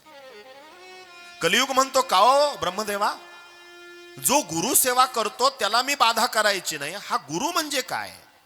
ब्रह्मदेव सांगतात, गुरु म्हणजे अक्षरे 2, 2च अक्षय, गु आणि रू. गु माने अज्ञान आणि रू माने नाश करणारा. अज्ञान रूपी अंधकाराचा नाश जो करतो तो गुरु. जो अज्ञान तिमिरनाशक अविकानन छेदक, जो सद्बुद्धीचा प्रकाशक गुरु विद्यादायक गुरुवर्य, ज्यांच्या कृपे करुण सचिशला दे दिव्य ज्ञान, तेनेच जगी मानवपण येत असे की निशे. जेवी असती माता पितर तैसेची श्रेष्ठ गुरुवर्य, वारंवार साष्टांग नमन चरणी तयांच्या गरीदसे. काय सांगितलं? जो मात्या पित्याला बसतो, कारण गुरुच माता गुरुच पिता गुरु शंकर निश्चिता. गुरु कोपेल एखाद्यासी, बारीक आहे का? ब्रह्मदेव कलीला सांगतोय, ईश्वरन राखे परियेसी. गुरुचा जर राग वाढला तर देव सुद्धा तुम्हाला थारा देणार नाही. ईश्वर कोपले जरी त्यासी श्री गुरु राखेल निश्चित. देव कोपला तर गुरुचे पाय धरा, देवाचा राग शांत होईल. पण गुरु जर रागवला, तुम्ही किती देवाच्या पायाला मिठ्या मारा, देव कधीच कृपा करणार नाही. कारण का? गुरुच्या ठिकाणी देवाचं वास्तव्य आहे. गुरुचरित्र कथा आहे ना, म्हणून सांगतोय सगळं. गुरुर ब्रह्मा गुरुर्विष्णू गुरुदेव महेश्वरा, गुरुरेवं परम तत्वम तस्माद गुरुमुपाश्रयेत. गुरु ब्रह्मा सत्य जाण तोची रुद्र महाविष्णू, गुरुची तत्व कारण म्हणून गुरु आश्रवाया. ईश्वर जरी प्रसन्न होती त्यासी गु होय गुरु ओळखाविती. गुरु आपण प्रसन्न होती ईश्वर होय आदिना पुल्या. या कारणे श्री गुरुसी बजावे शास्त्र मार्गायसी. तीर्थव्रत योग तापसी ज्योती स्वरूप असे जाणा. गुरु सेविता सर्व सिद्धी होती परेसी सर्व रिद्धी. कथा वर्तली अनादी अपूर्व तुझ सांगेन. पूर्वी गोदावरीचे तरी अंगिरस ऋषीचा आश्रम थोरी. वृक्षस्ती नाना परी पुण्यनाभी मृगवसती. अंगिरस ऋषींचा आश्रम होता. ब्रह्मा ऋषी आदी करून तप करती तयास्तानी. तयांत वेद धर्म म्हणून पहिला पुत्र होती द्विज. ब्रह्मदेव कलीला कथा सांगताय आणि सिद्ध मुनी नामधारकाला हीच कथा सांगताय. गुरुची सेवा किती ताकदवान आहे याच्यासाठी कथा आली आहे. गोदावरीच्या तरी अंगिरस ऋषींचा आश्रम होता आणि त्या ऋषींच्या आश्रमाजवळ वेदधर्म मुनी नावाचे एक गुरुजी होते. त्यांचे हजारो शिष्य होते. त्याच्यामध्ये एक शिष्य होता संदीपक. संदीपक फार गोड कथा आहे. आणि तो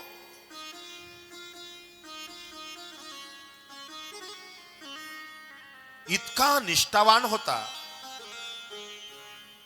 गुरुने शिष्यांची परीक्षा घ्यायला सुरुवात केली. सगळ्या शिष्यांना एकत्र केलं. वेदधर्म मुनी, ऐका, आता माझं प्रारब्ध मला भोगून संपवायचंय. म्हणे काय? माझ्या अंगाला कुष्ठ होणार आहे, फोड येणार आहे, ओला कुष्ठ होऊन त्याच्यातून रक्त पू बाहेर येणार आहे, किडे पडणार आहे. आणि हा रोगाचा परिहार असा होणार आहे, माझ्या अंगाची दुर्गंधी आली का माझ्याजवळ कोणीच थांबणार नाही. असे गुरुजी असं का बोलता? तुमची तर एवढी पुण्य आहे, प्रारब्ध संपायला नाही. म्हणे प्रारब्ध भोगूनच संपवावं लागतं. मी कालही बोलून गेलो, त्याच्याशिवाय पर्याय नाही. मग तुमच्या रोगाचा परिहार कुठं होईल, त्याची शांती कुठं होईल? म्हणे मला काशी क्षेत्रामध्ये नेल्याच्या नंतर तो आजार हळूहळू वाढेल आणि पार टोकापर्यंत गेला का मग हळूहळू कमी होईल. कोण येतं माझ्यासोबत? तिथं चाळणी लागली. जे होते हलके ते गळून पडले. एकच उरला, संदीपक.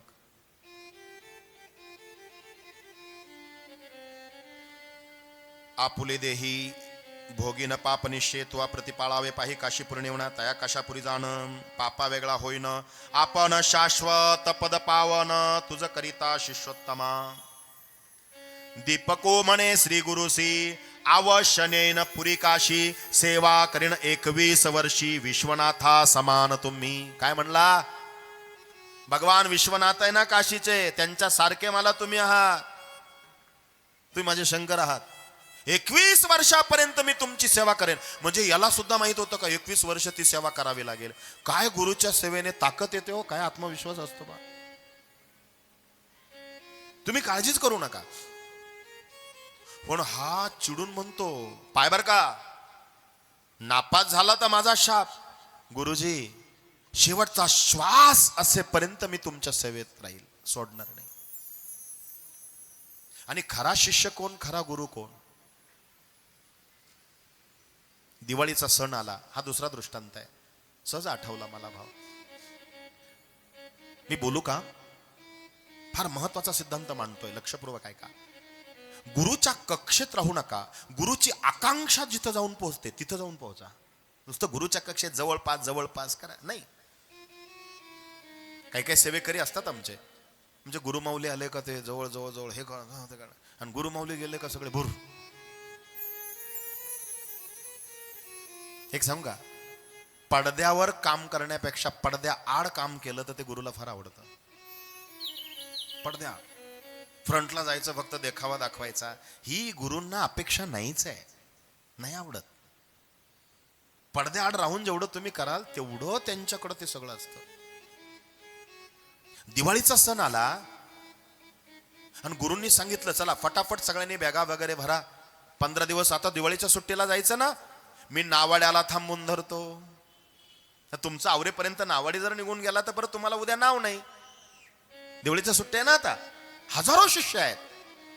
पण गुरुजी इतके चाणक्य होते, त्यांनी काय केलं माहितीये का, रोजचा जो रस्ता आंघोळीला तिकडे नदीवर जायचा, तिथूनच नाव त्या गावाला जायची, त्या बाजूला जायचंय पोरांना. लांब आहे त्यांचं, 5 कोस गाव आहे, नदी पार करून जायचं. गुरुचा आश्रम नदीच्या या बाजूला आहे, जंगलात कुटी आहे, आश्रम आहे, गुरुकुल आहे.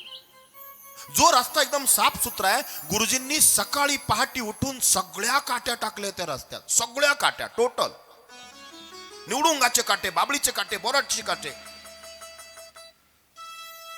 बेलाचे काटे, असे लांब लांब. म्हणजे पाय सुद्धा त्या रस्त्यावर ठेवता येणार नाही. इकडनं जंगल इकडनं जंगल, जो रस्ता आहे तिथे सगळे काटे आहेत. आणि गुरुजी नावेजवळ जाऊन बसले. त्या नावाड्यात सांगितलं, थांब, माझे विद्यार्थी येत आहे. आता ते सगळे पिशव्या बॅगा घेऊन निघाले. 999 1000 विद्यार्थी. कोण शॉर्टकटने आलं, कोण इकडून आलं, कोण तिकडून आलं, रस्ता टाळला, असे असे पाऊल वाटा काढून आले. गुरुजी म्हणत होते, का रे कस काय आले कस काय असे फुशारक्या मारत. गुरुजी सगळे काटे होते रस्त्यात. यांना कुठं माहिती गुरुजींनीच आथरले, परीक्षा आहे. मी इकडून आलो. गुरुजी मी पटकन आलो, बघा बरं मी आहे का नाही शिष्य. गुरुजी म्हणले, हो अगदी बरोबर. गुरुजी काय, एक जण राहिलाय मागे. का? तो कुठून येतो त्याला रस्ताच कळत नाही बहुतेक. नीट आहे का, जो 1000वा विद्यार्थी होता ना, तो शॉर्टकटने गेलाच नाही, इकडनं तिकडनं फुशारक्या मारल्याच नाही. गुरुजींनी ज्या रस्त्यात काटे टाकले होते ना, तो सगळे काटे साफ करत करत येत होता. नीट आहे का बरं. हे म्हणायचे, गुरुजी आता त्या मूर्खासाठी कशाला थांबता, वेळ झालाय, अंधार पडायला लागलं, नावाड्याला जायचंय. तो ओ बसा ना, मला सोडायचंय, थांबा. तो शिष्य येईपर्यंत मी नाव हालू देणार नाही. काय गुरुजी, आम्ही तर त्याच्या अगोदर आलो, त्याला शिक्षा व्हायला पाहिजे. नाही, मला त्याला येऊ द्या, मला बोलू द्या. तो शिष्य सगळ्या काट्या साफ करत येत होता, सगळ्या काट्या.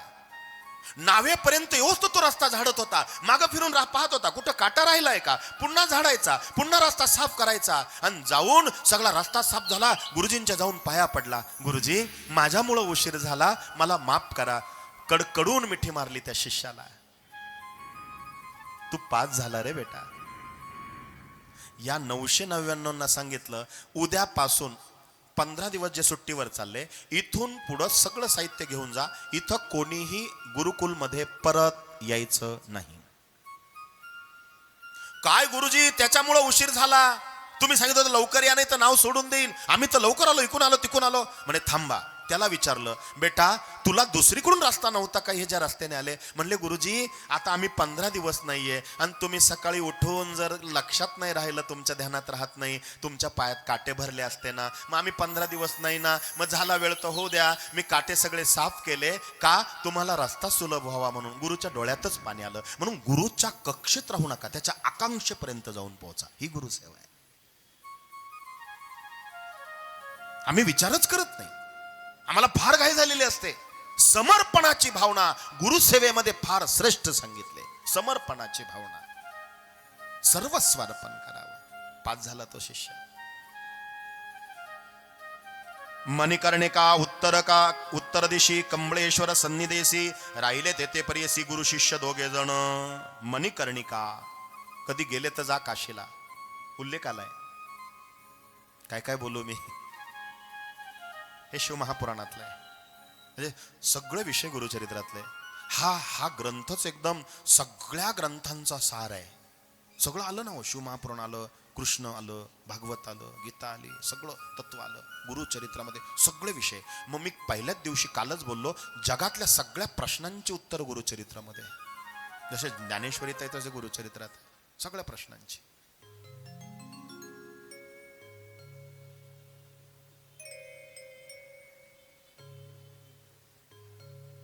छानस काशीला जाऊन गुरुची सेवा करतोय ना संदीपक, गुरुचं भजन घेऊया, हे का नाही? चला तर मग भजन, त्यानंतर पुढची कथा.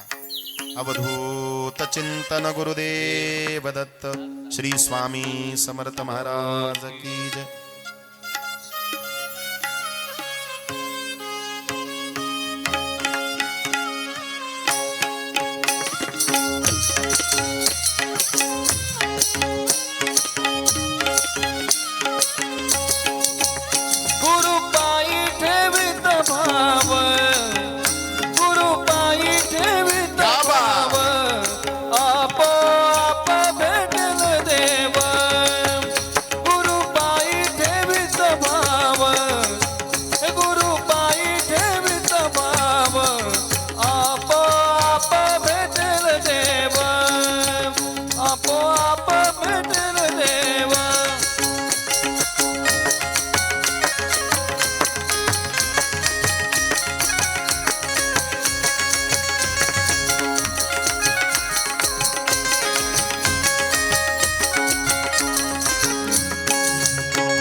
टाळी डावीकडं, एक टाळी उजवीकडं, कमरेची कळ मोडेल.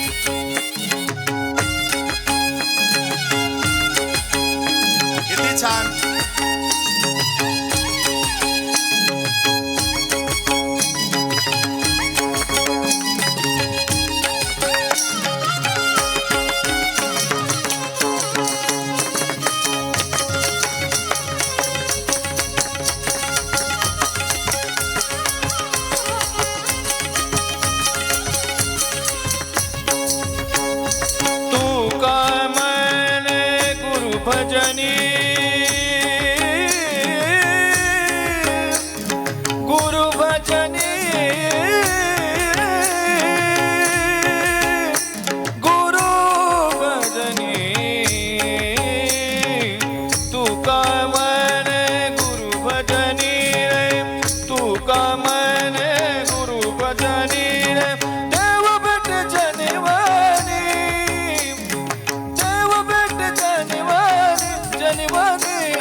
चिंतन गुरुदेव दत्त श्री स्वामी समर्थ महाराज.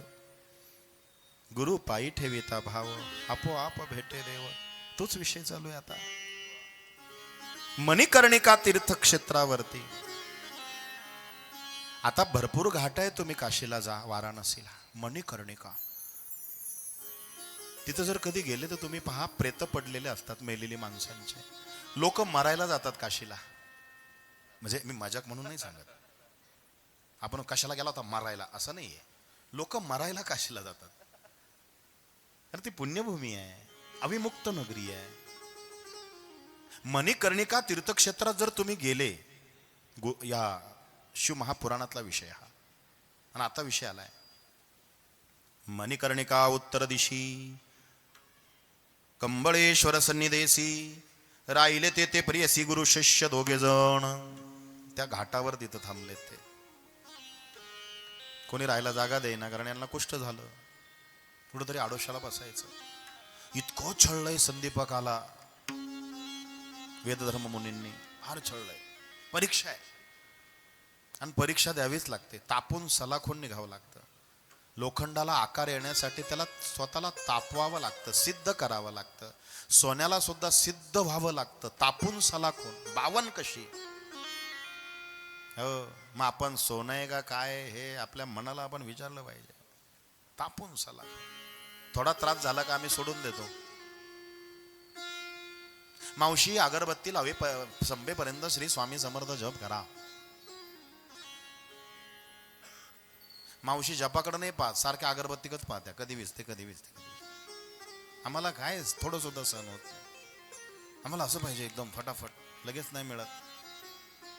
त्रास सहन करावा लागतो त्याचा. मणिकर्णिकेला प्रेत पाहायचं, प्रेत.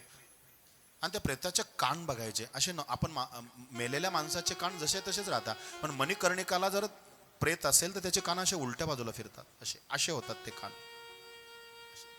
पडलेला माणूस आहे मरून, त्याचे कान असे उलट्या दिशेला फिरतात.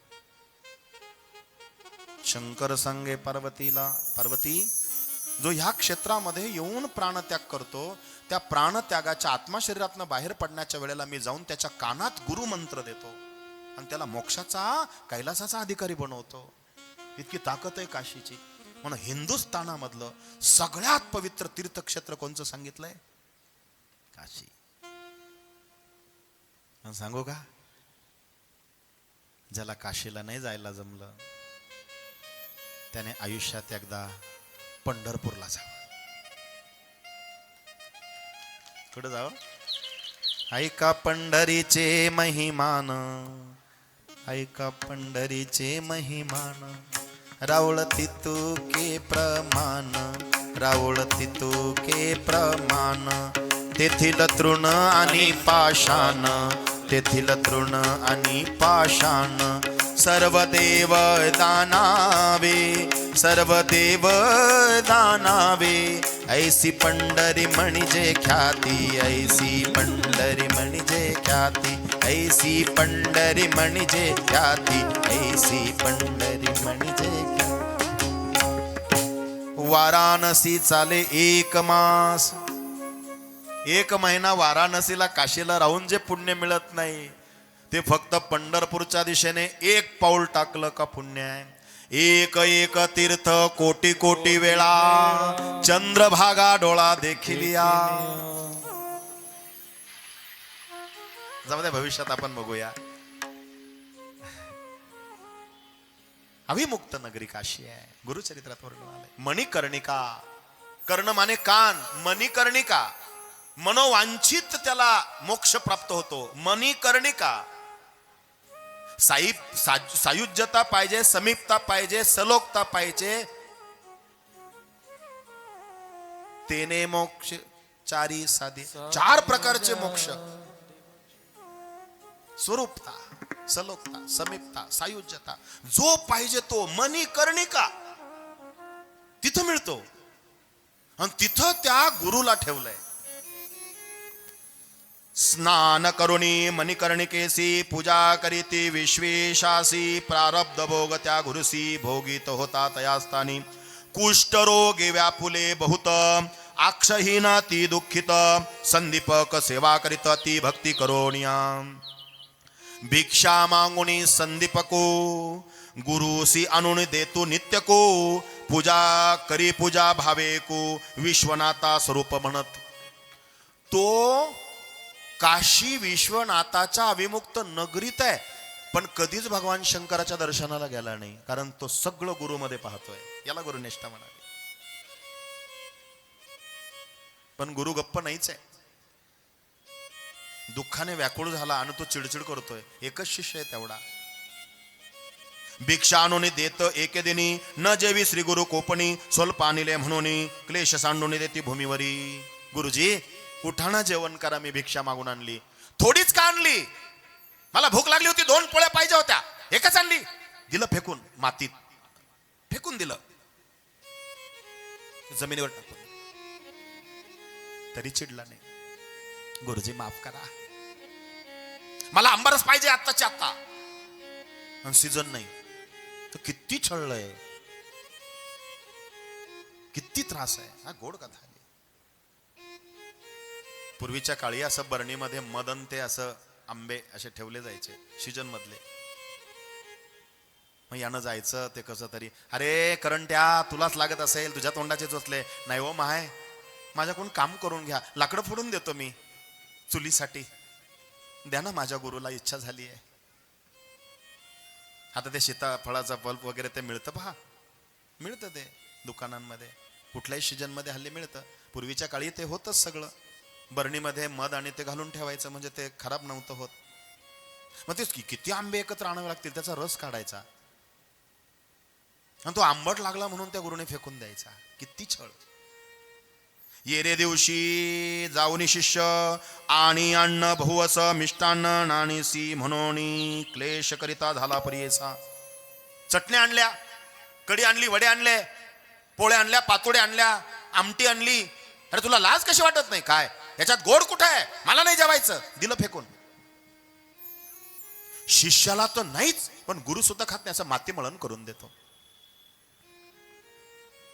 इतुके ही आणोई मागोनिया सर्वस्व करते सैवाया कोपे देत असे शिवया परोपरी. शिव्या द्यायचे, नालायक आहेस तू, दे सोडून, मला निघून जा, तुला कंटाळा येत असेल तर. नाही हो गुरुजी, मी कधी काय बोललो का?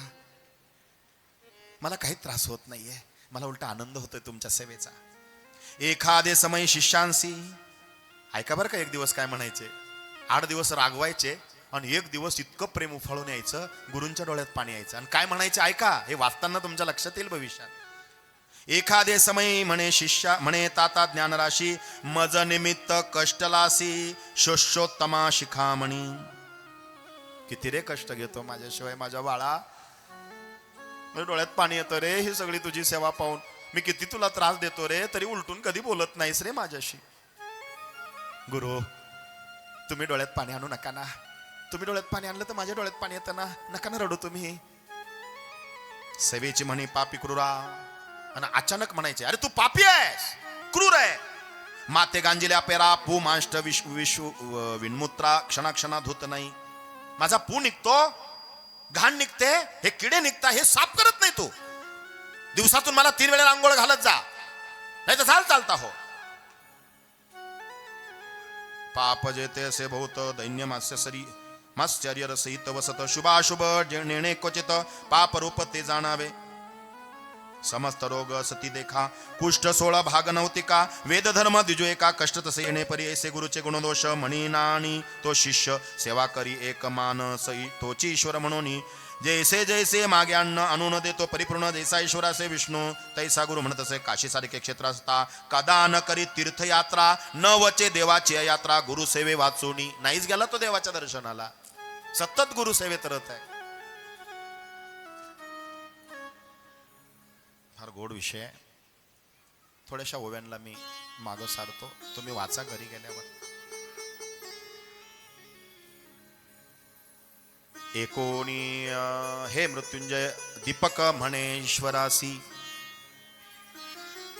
भगवान शंकर आलेत.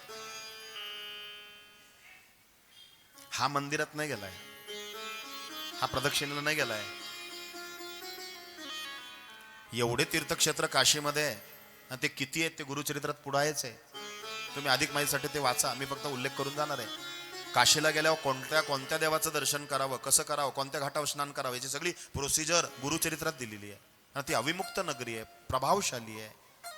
कितीही पाप असू द्या त्याचा परिहार होतो काशीला. म्हणून तर वेदधर्म मुनी संदीपकाला घेऊन गेले त्या पापाचा लवकर परिहार करण्यासाठी.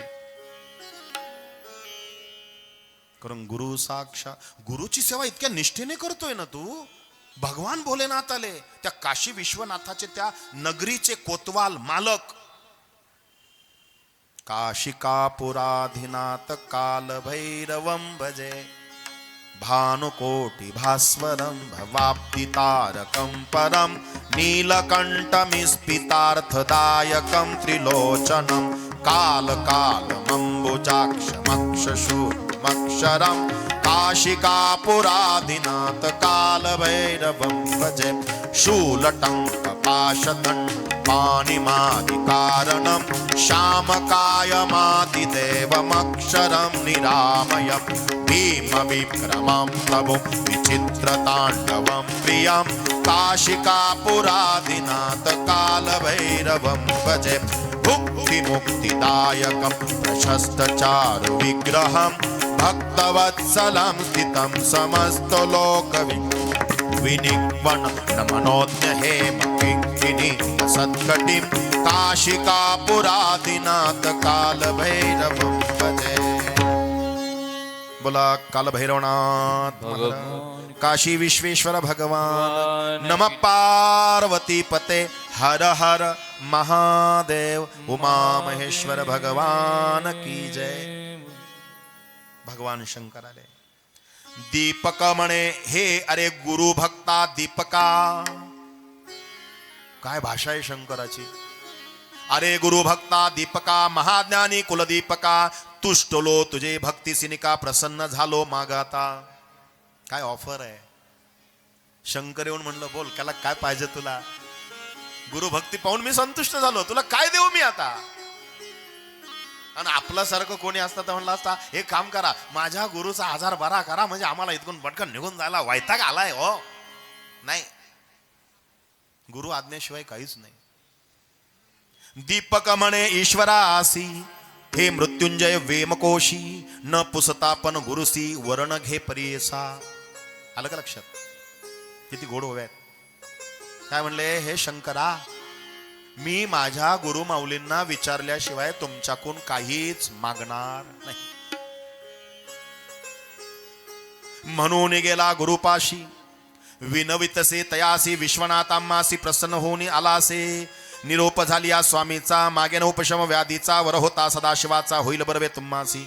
19 शिष्याचे वचन बोले गुरु कोपण, माझ्या व्याधीनिमित्त जाणं नको प्रार्थो ईश्वरासी. भोगेल्या वाचोनी पातकासी, निवृत्ती न वेगा प्रियसी, जन्मांतरी बाधा एसी, धर्मशास्त्रासे जाणा. काय विचार मांडलाय हो. संदीपक घाईघाई पळ शंकरानं थांबा तुम्ही, लगेच आलो मी. गुरुंना विचारतो, हा गुरु राया, गुरु राया, काय झालं, काय झालं ओरडायला तुला, काय झालं. आंघोळ कधी घालतो मला, घाण वास येतोय, लोक माझ्या बाजून असं थुंकून जात आहेत, काय कुठं बोंबलला होता. गुरु राया ऐका ना. काय, अरे काय काय उतावळीत काय. शंकर आलेत. मग ते म्हणले वर माग. मग काय सांगितलं तू. मी म्हणलो गुरूंकडे जातो आणि मागतो. काय, तुमची व्याधी दूर व्हावी असं गुरुकडे मागू का. नीट ऐका, हे वर नाही मनापासून आहे. आणि आता एखादा कलियुगातला आता एखादा शिष्य असताना तो म्हणला मृदे त्या गुरुला, शंकराला म्हणला असता मला 2 बंगले दे, छानशी मोठी गाडी दे, नोकर चाकर दे, बंगल्याला माडी दे, बायकोला गोल गोल साडी दे,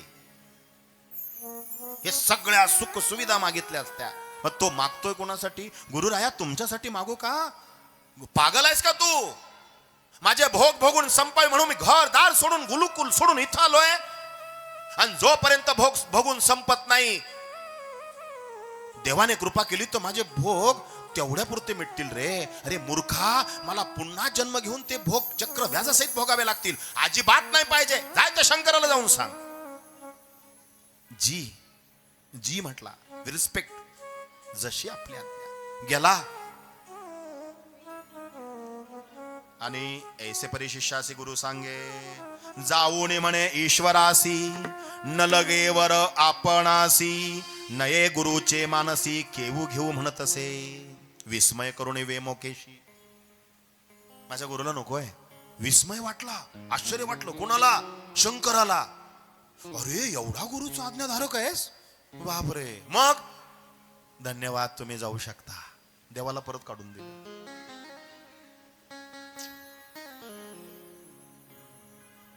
विस्मय करुणी वेमको केशी गेला निर्वाण मंटपासी, बोलावून समस्त देवांसी, सांगे वृत्तांत विष्णू पुढे.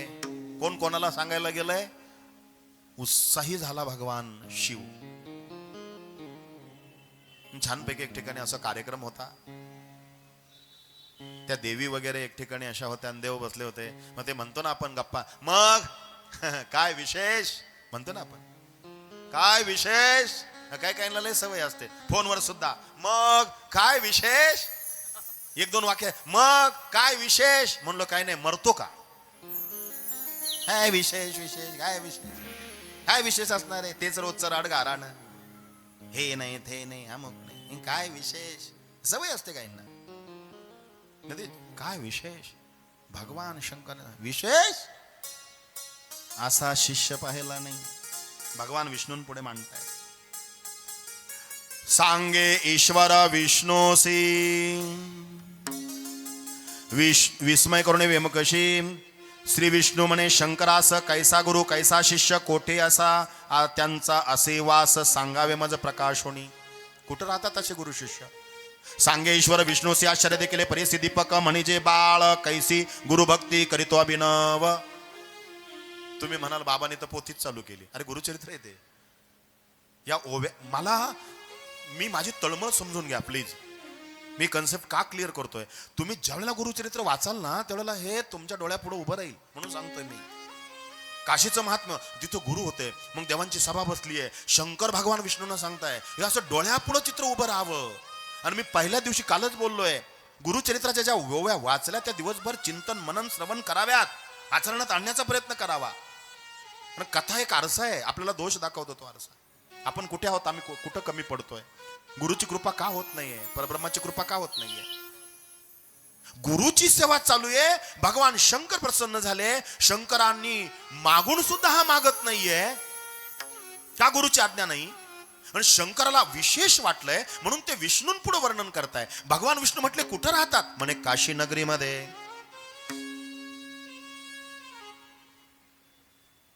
आणि भगवान विष्णू तिथे येत आहेत.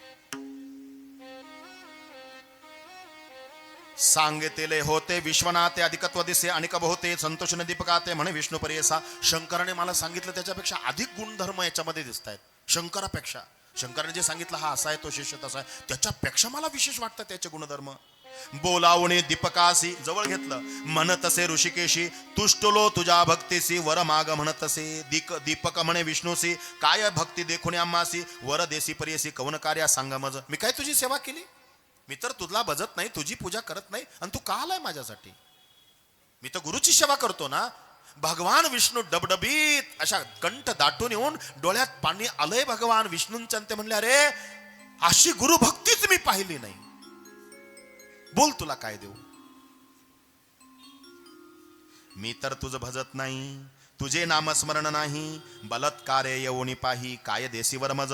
एकुणी दीपकाचे वचन, संतोषी जहाला महाविष्णू, सांगत असे विस्तारुणे तया दीपका प्रतिदेखा. गुरुभक्ती करती निर्वाणेसी, म्हणून जहालो संतोषी, जे भक्ती केली सगुरुसी, तेची आम्हासी पावली. संपली का वेळ. काय काय 10 पर्यंत बोलले ना. इकडे लक्ष द्या, बोलू नका. सेवा करते माता पिती, त्याची सेवा मज पाविती, पती सेवा स्त्रिया करती, त्याची मज पावत असे. इकडे लक्ष द्या. माझ्या माता भगिनीनं तुमचा मुद्दा आला इथं, हे मिस नका करू. पुन्हा वाक्य वाचावं लागतं आता मला हे ओवी. सेवा करती माता पिती, त्याची सेवा मज पाविती, पती सेवा स्त्रिया करीती, त्याची मज पावत असे. कोण म्हणतं, भगवान विष्णू. पतीची सेवा जी स्त्री करते आणि जो पुरुष गुरुची सेवा करतो ती सगळी सेवा माझ्याकडे येते. मग उद्यापासून कोणाच्या पाया पडाल? कसा का असे ना, तक्रार नका करू. हा आता शपथ माझं नाही हो, जसं आहे तसं सांगतोय ना. भगवान विष्णू बोलले, मी बोलतोय का? मी फक्त पोस्टमॅन सारखं काम करतो, चिठ्ठी वाचून दाखवतोय. पदरी पडलं, पवित्रच झालं. मला डॉक्टर पाहिला आला होता, इंजिनियर पाहिला होता, 50 एकर वाला पाहिजे. मी भिकाऱ्याच्या दारात पडले, ये रे यमा. यम येतो बरं का, अजिबात नाही म्हणायचं. शपथ आहे तुम्हाला. भरल्या घरात कधीच रडरड कराय. आणि काहींना ना फार रडू जवळ असतो. काही झालं का, मला असं आहे, मला तसं आहे, जगायचीच इच्छा नाही. ये रे यमा, येतोच तो. ज्या घरात वास्तू शांती झाली ती वास्तू सारखी म्हणते, तथास्तु तथास्तु. तुम्ही निगेटिव्ह बोला तर निगेटिव्ह होईल, पॉझिटिव्ह बोला तर पॉझिटिव्ह होईल. पतीच्या चरणावरती डोकं टेका. हे मस्तक इथं टेकवा. ऐसे एकोणी दीपक नमिता झाला अनेक विनवतसे एक सिद्ध म्हणे द्विजासी एक विष्णू ऋषिकेशी निश्चयासे माझ्या मानसी वेदशास्त्र मीमांसासी गुरु आम्हासी गुरुपासून सर्व ज्ञान त्रैमूर्ती होती आदीन आमचा देव गुरुची जाण अन्यथा नाही आपणची. नीट ऐका आता. देव इतका हुशार आहे ना. हे बघा, भक्ताचा स्वभाव, संतांचा स्वभाव आणि देवाचा स्वभाव. आपला स्वभाव आहे सतत मागत राहणं. नीट आहे का बरं का. आपला स्वभाव सतत देवाकडे मागत राहणं. साधू संतांचा स्वभाव कधीच न मागणं. आणि देवाचा स्वभाव जो मागत नाही त्याच्या माग लावून मागायला भाग पाडणं. काही कळलं काय? कळलं का? परत रिपीट करू. आपला स्वभाव काय करू आता. आपा तुम्ही मनाव घ्या, तो पूल बांधून टाका पहिला तिथे, म्हणजे दरवर्षी आम्हाला त्रास नको यायला. असा विनोदाचा भाग आहे. कधीतरी तोडगा निघाला पाहिजे. फार भेजेमारी हो कायमची आहे. बरं, इकडून कुठून शॉर्टकट पण नाही. इकडून मला तर असं वाटत होतं, असं करू तरी काय. आमच्या रोडगे महाराजांचा फोन होता, आप्पांचा मी 2दा फोन कट केला. मला कसं तरी वाटलं काय करू, ते बुजुर्ग आहेत, काय कारण तरी काय सांगू. ऐका, भगवान विष्णूंचा स्वभाव आहे. हिरण्यकश्यपूला मारलं, पोट फाडलं नरसे भगवंताने, आणि देव त्या सिंहासनावर बसला. आणि प्रल्हाद एवढा बाळ म्हणतो, काय देवा आमच्या जागेवर बसला, काय माणूस काय तुझा. देव म्हणला, अरे बाबा, ही दैत्याने बसून बसून गादी अपवित्र झाली होती, मी बसून ती पवित्र केली. प्रल्हादा, संतुष्ट झालो तुझ्या भक्तीसी, वर माग मज पाशी. काय देऊ तुला, बोल तुला काय देऊ. हा प्रल्हाद म्हणतो, आम्ही खानदानी भिकारी आहोत, आम्ही कधीच मागत नाही. तुलाच काय मागायचं तर माग. अरे काय मोठेपण आहे. आता हाच विषय इथे आलाय बरं का, म्हणून मी बोलतोय. देवाचा आणि भक्ताचा संबंध बघा, निष्ठा किती असावी. भगवान विष्णू सतत म्हणतात प्रल्हादा माग. प्रल्हाद म्हणतो मी मागणार नाही. भगवान विष्णू म्हणतात मी दिल्याशिवाय जाणार नाही. आणि प्रल्हाद म्हणतो मी कधीच घेणार नाही. आता हे रात्रभर चालेल. माग, मी मागणार. देवा मला काहीच नकोय, तुलाच काही लागलं तर सांग. इतका देव चतुर, इतका डोकेबाज आहे. म्हणला प्रल्हादा तू नाही मागत, मग मी मागतो. काय? मी असं मागतो. म्हणे काय? माझ्याकडे काहीतरी माग. परत रिवर्स टाकू का, म्हणजे तुम्हाला कळलं का. देव म्हणतो प्रल्हादला तू माझ्याकडे काहीतरी माग. प्रल्हाद म्हणतो मला काहीच नको, तुलाच काहीतरी मागायचं तर माग. देव म्हणतो मी असं मागतो प्रल्हादा तुझ्याकडून, माझ्याकडे काहीतरी माग. प्रल्हाद म्हणला देवा आता तू म्हणला ना माझ्याकडून काहीतरी माग, मी असं मागतो का मला काही मागायचीच इच्छा नको. आता हे रात्रभर चाललं. ज्याला कळलं त्याला कळलं, नकोच काय करायचं आम्हाला. त्याचप्रमाणे संदीपक देवाला म्हणतो माझ्या गुरुची आज्ञा नाही, मी काहीच मागू शकत नाही. गुरुची आज्ञा नाही. मग भगवान विष्णूच म्हणाले मी मागू तुझ्याकडं, माग बाबा. म्हणे काय, आता हा स्वतंत्र आहे.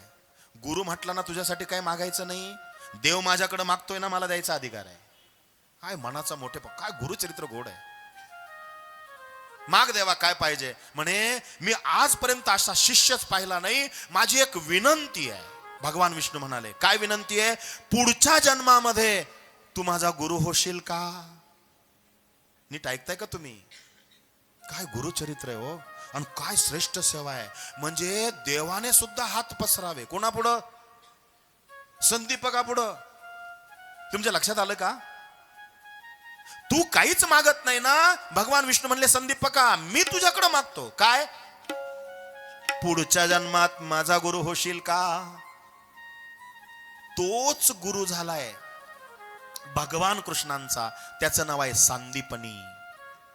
मला कथा लांबवायची नाहीये, हे गुरुचरित्र विषय तो इतकं सुंदर आहे. गुरुचरित्र कामधेनू येथे नसावे अनुमानू. बिलकुल मनामध्ये तुम्ही शंका सुद्धा आणू नका. फार सुंदर आहे गुरुचरित्र.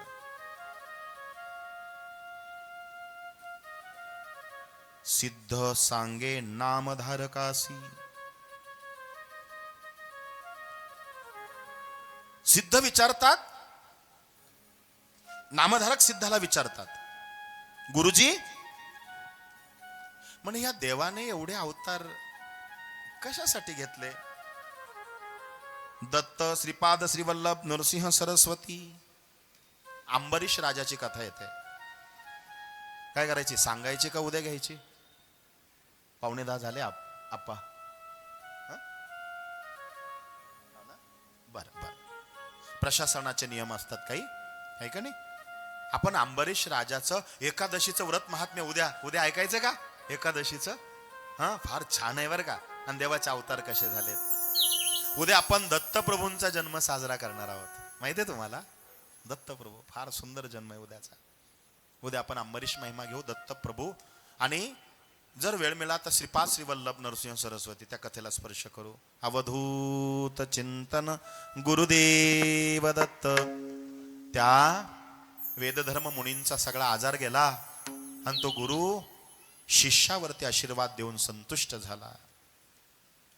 बोला श्री स्वामी समर्थ महाराज की जय. छानसं भजन होईल.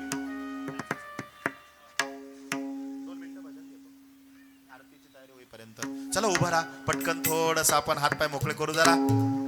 छानसं भजन होईल, आरती आणि महाप्रसाद घेतल्याशिवाय कोणीही जायचं नाही. अभिजित आबा लांडगे यांच्या अभिष्ट चिंतनानिमित्त, वाढदिवसानिमित्त श्री गुरुचरित्र कथा दिनांक 19 जानेवारी ते 25 जानेवारी 6 ते 9 दररोज महाप्रसाद आहे. स्थळ बापूजी बुवा चौक, महात्मा फुले शाळेजवळ, लांडगेआळी, भोसरी गावठाण, पुणे. संयोजक आमचे अनिल महाराज रोडगे. बापूजी बुवा प्रतिष्ठान, भोसरी, पुणे. आमच्या आबांसाठी आणि त्यांच्या कुटुंबासाठी एकदा जोरदार टाळ्या. आबा तुम्हाला उदंड आयुष्य मिळो.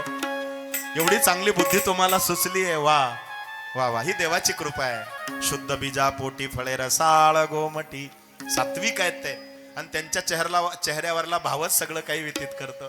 छान आहे. आपल्या सगळ्यांच्या सहकार्याने होत आहे. आमचे लांडगे आबा असतील, आप्पा असतील, त्यांचे बंधू असतील, त्यांचं सगळं कुटुंब असतील, आमच्या काकू असतील, वहिनी साहेब असतील, सगळ्या ताई असतील, आणि आपण एवढा भरभरून दिलेला प्रतिसाद.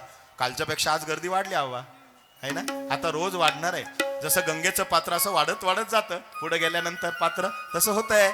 आणि लाभ होतोय. मी तुम्हाला खात्री देतो 7 दिवसामध्ये तुमच्या आयुष्यातले सगळे प्रश्न मिटणार आहे. मी व्यासपीठावरून तळमळीने सांगतोय, खरंच तुमचे प्रश्न मिटणार आहे सगळे. काहीच काळजी करू नका. फक्त श्रद्धेने कथा श्रवण करा. उद्या येताना परत आज जसं कोणाला तरी तुम्ही घेऊन आले, त्यांना कोणाला तरी घेऊन या. अवधूत चिंतन गुरुदेव दत्त. श्री स्वामी समर्थ महाराज की जय. आपण आरतीच्या अगोदर छोटस भजन, नंतर आरती. या पादुका गुरूंच्या माझा अमोल ठेवा. नाचू शकता, आनंद घ्या. मन मंदिरी पुजुनी साक्षात बोध घ्यावा. मन मंदिरी पुजुनी साक्षात बोध घ्यावा.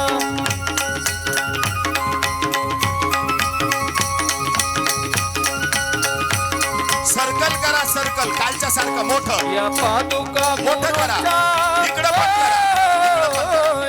या पादुका गुरूंच्या माझा सद्गुरूंना प्रदक्षिणा फार आवडते. अमोल ठेवा मन मंदिरी पूजून साक्षात बोध घ्यावा मन मंदिरी पूजून साक्षात बोध घ्यावा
मन भाव शुद्ध ठेवा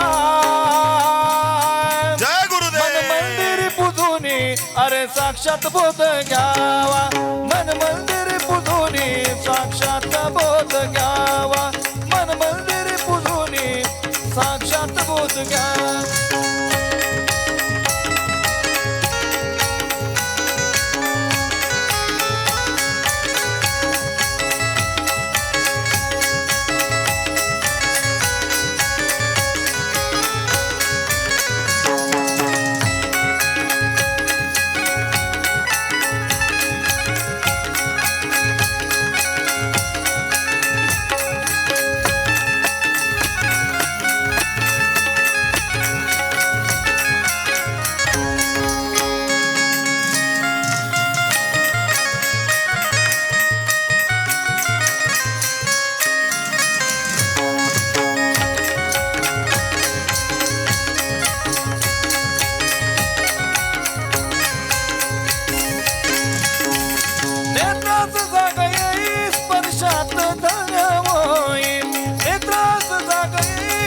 स्पर्शात धन होई नमविता नमोनी माथा जडबार पूर्ण जाई मन पूर्ण शांत ठेवा ओ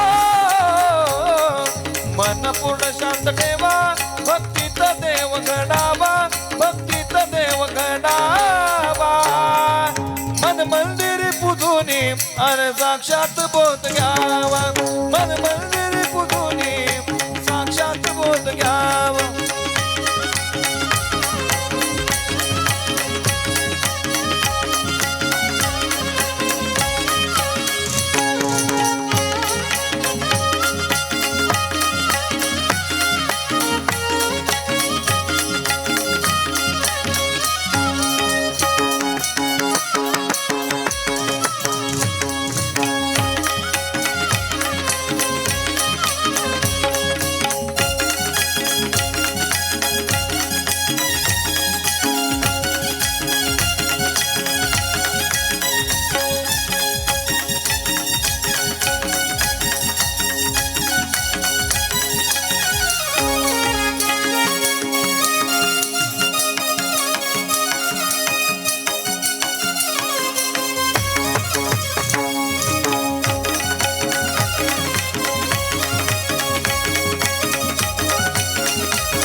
गुरुला पूजावे गुरुशी सदा स्मरती गुरुशी सदा नमावे गुरुशी सदा नमावे अंती शरण जाता ओ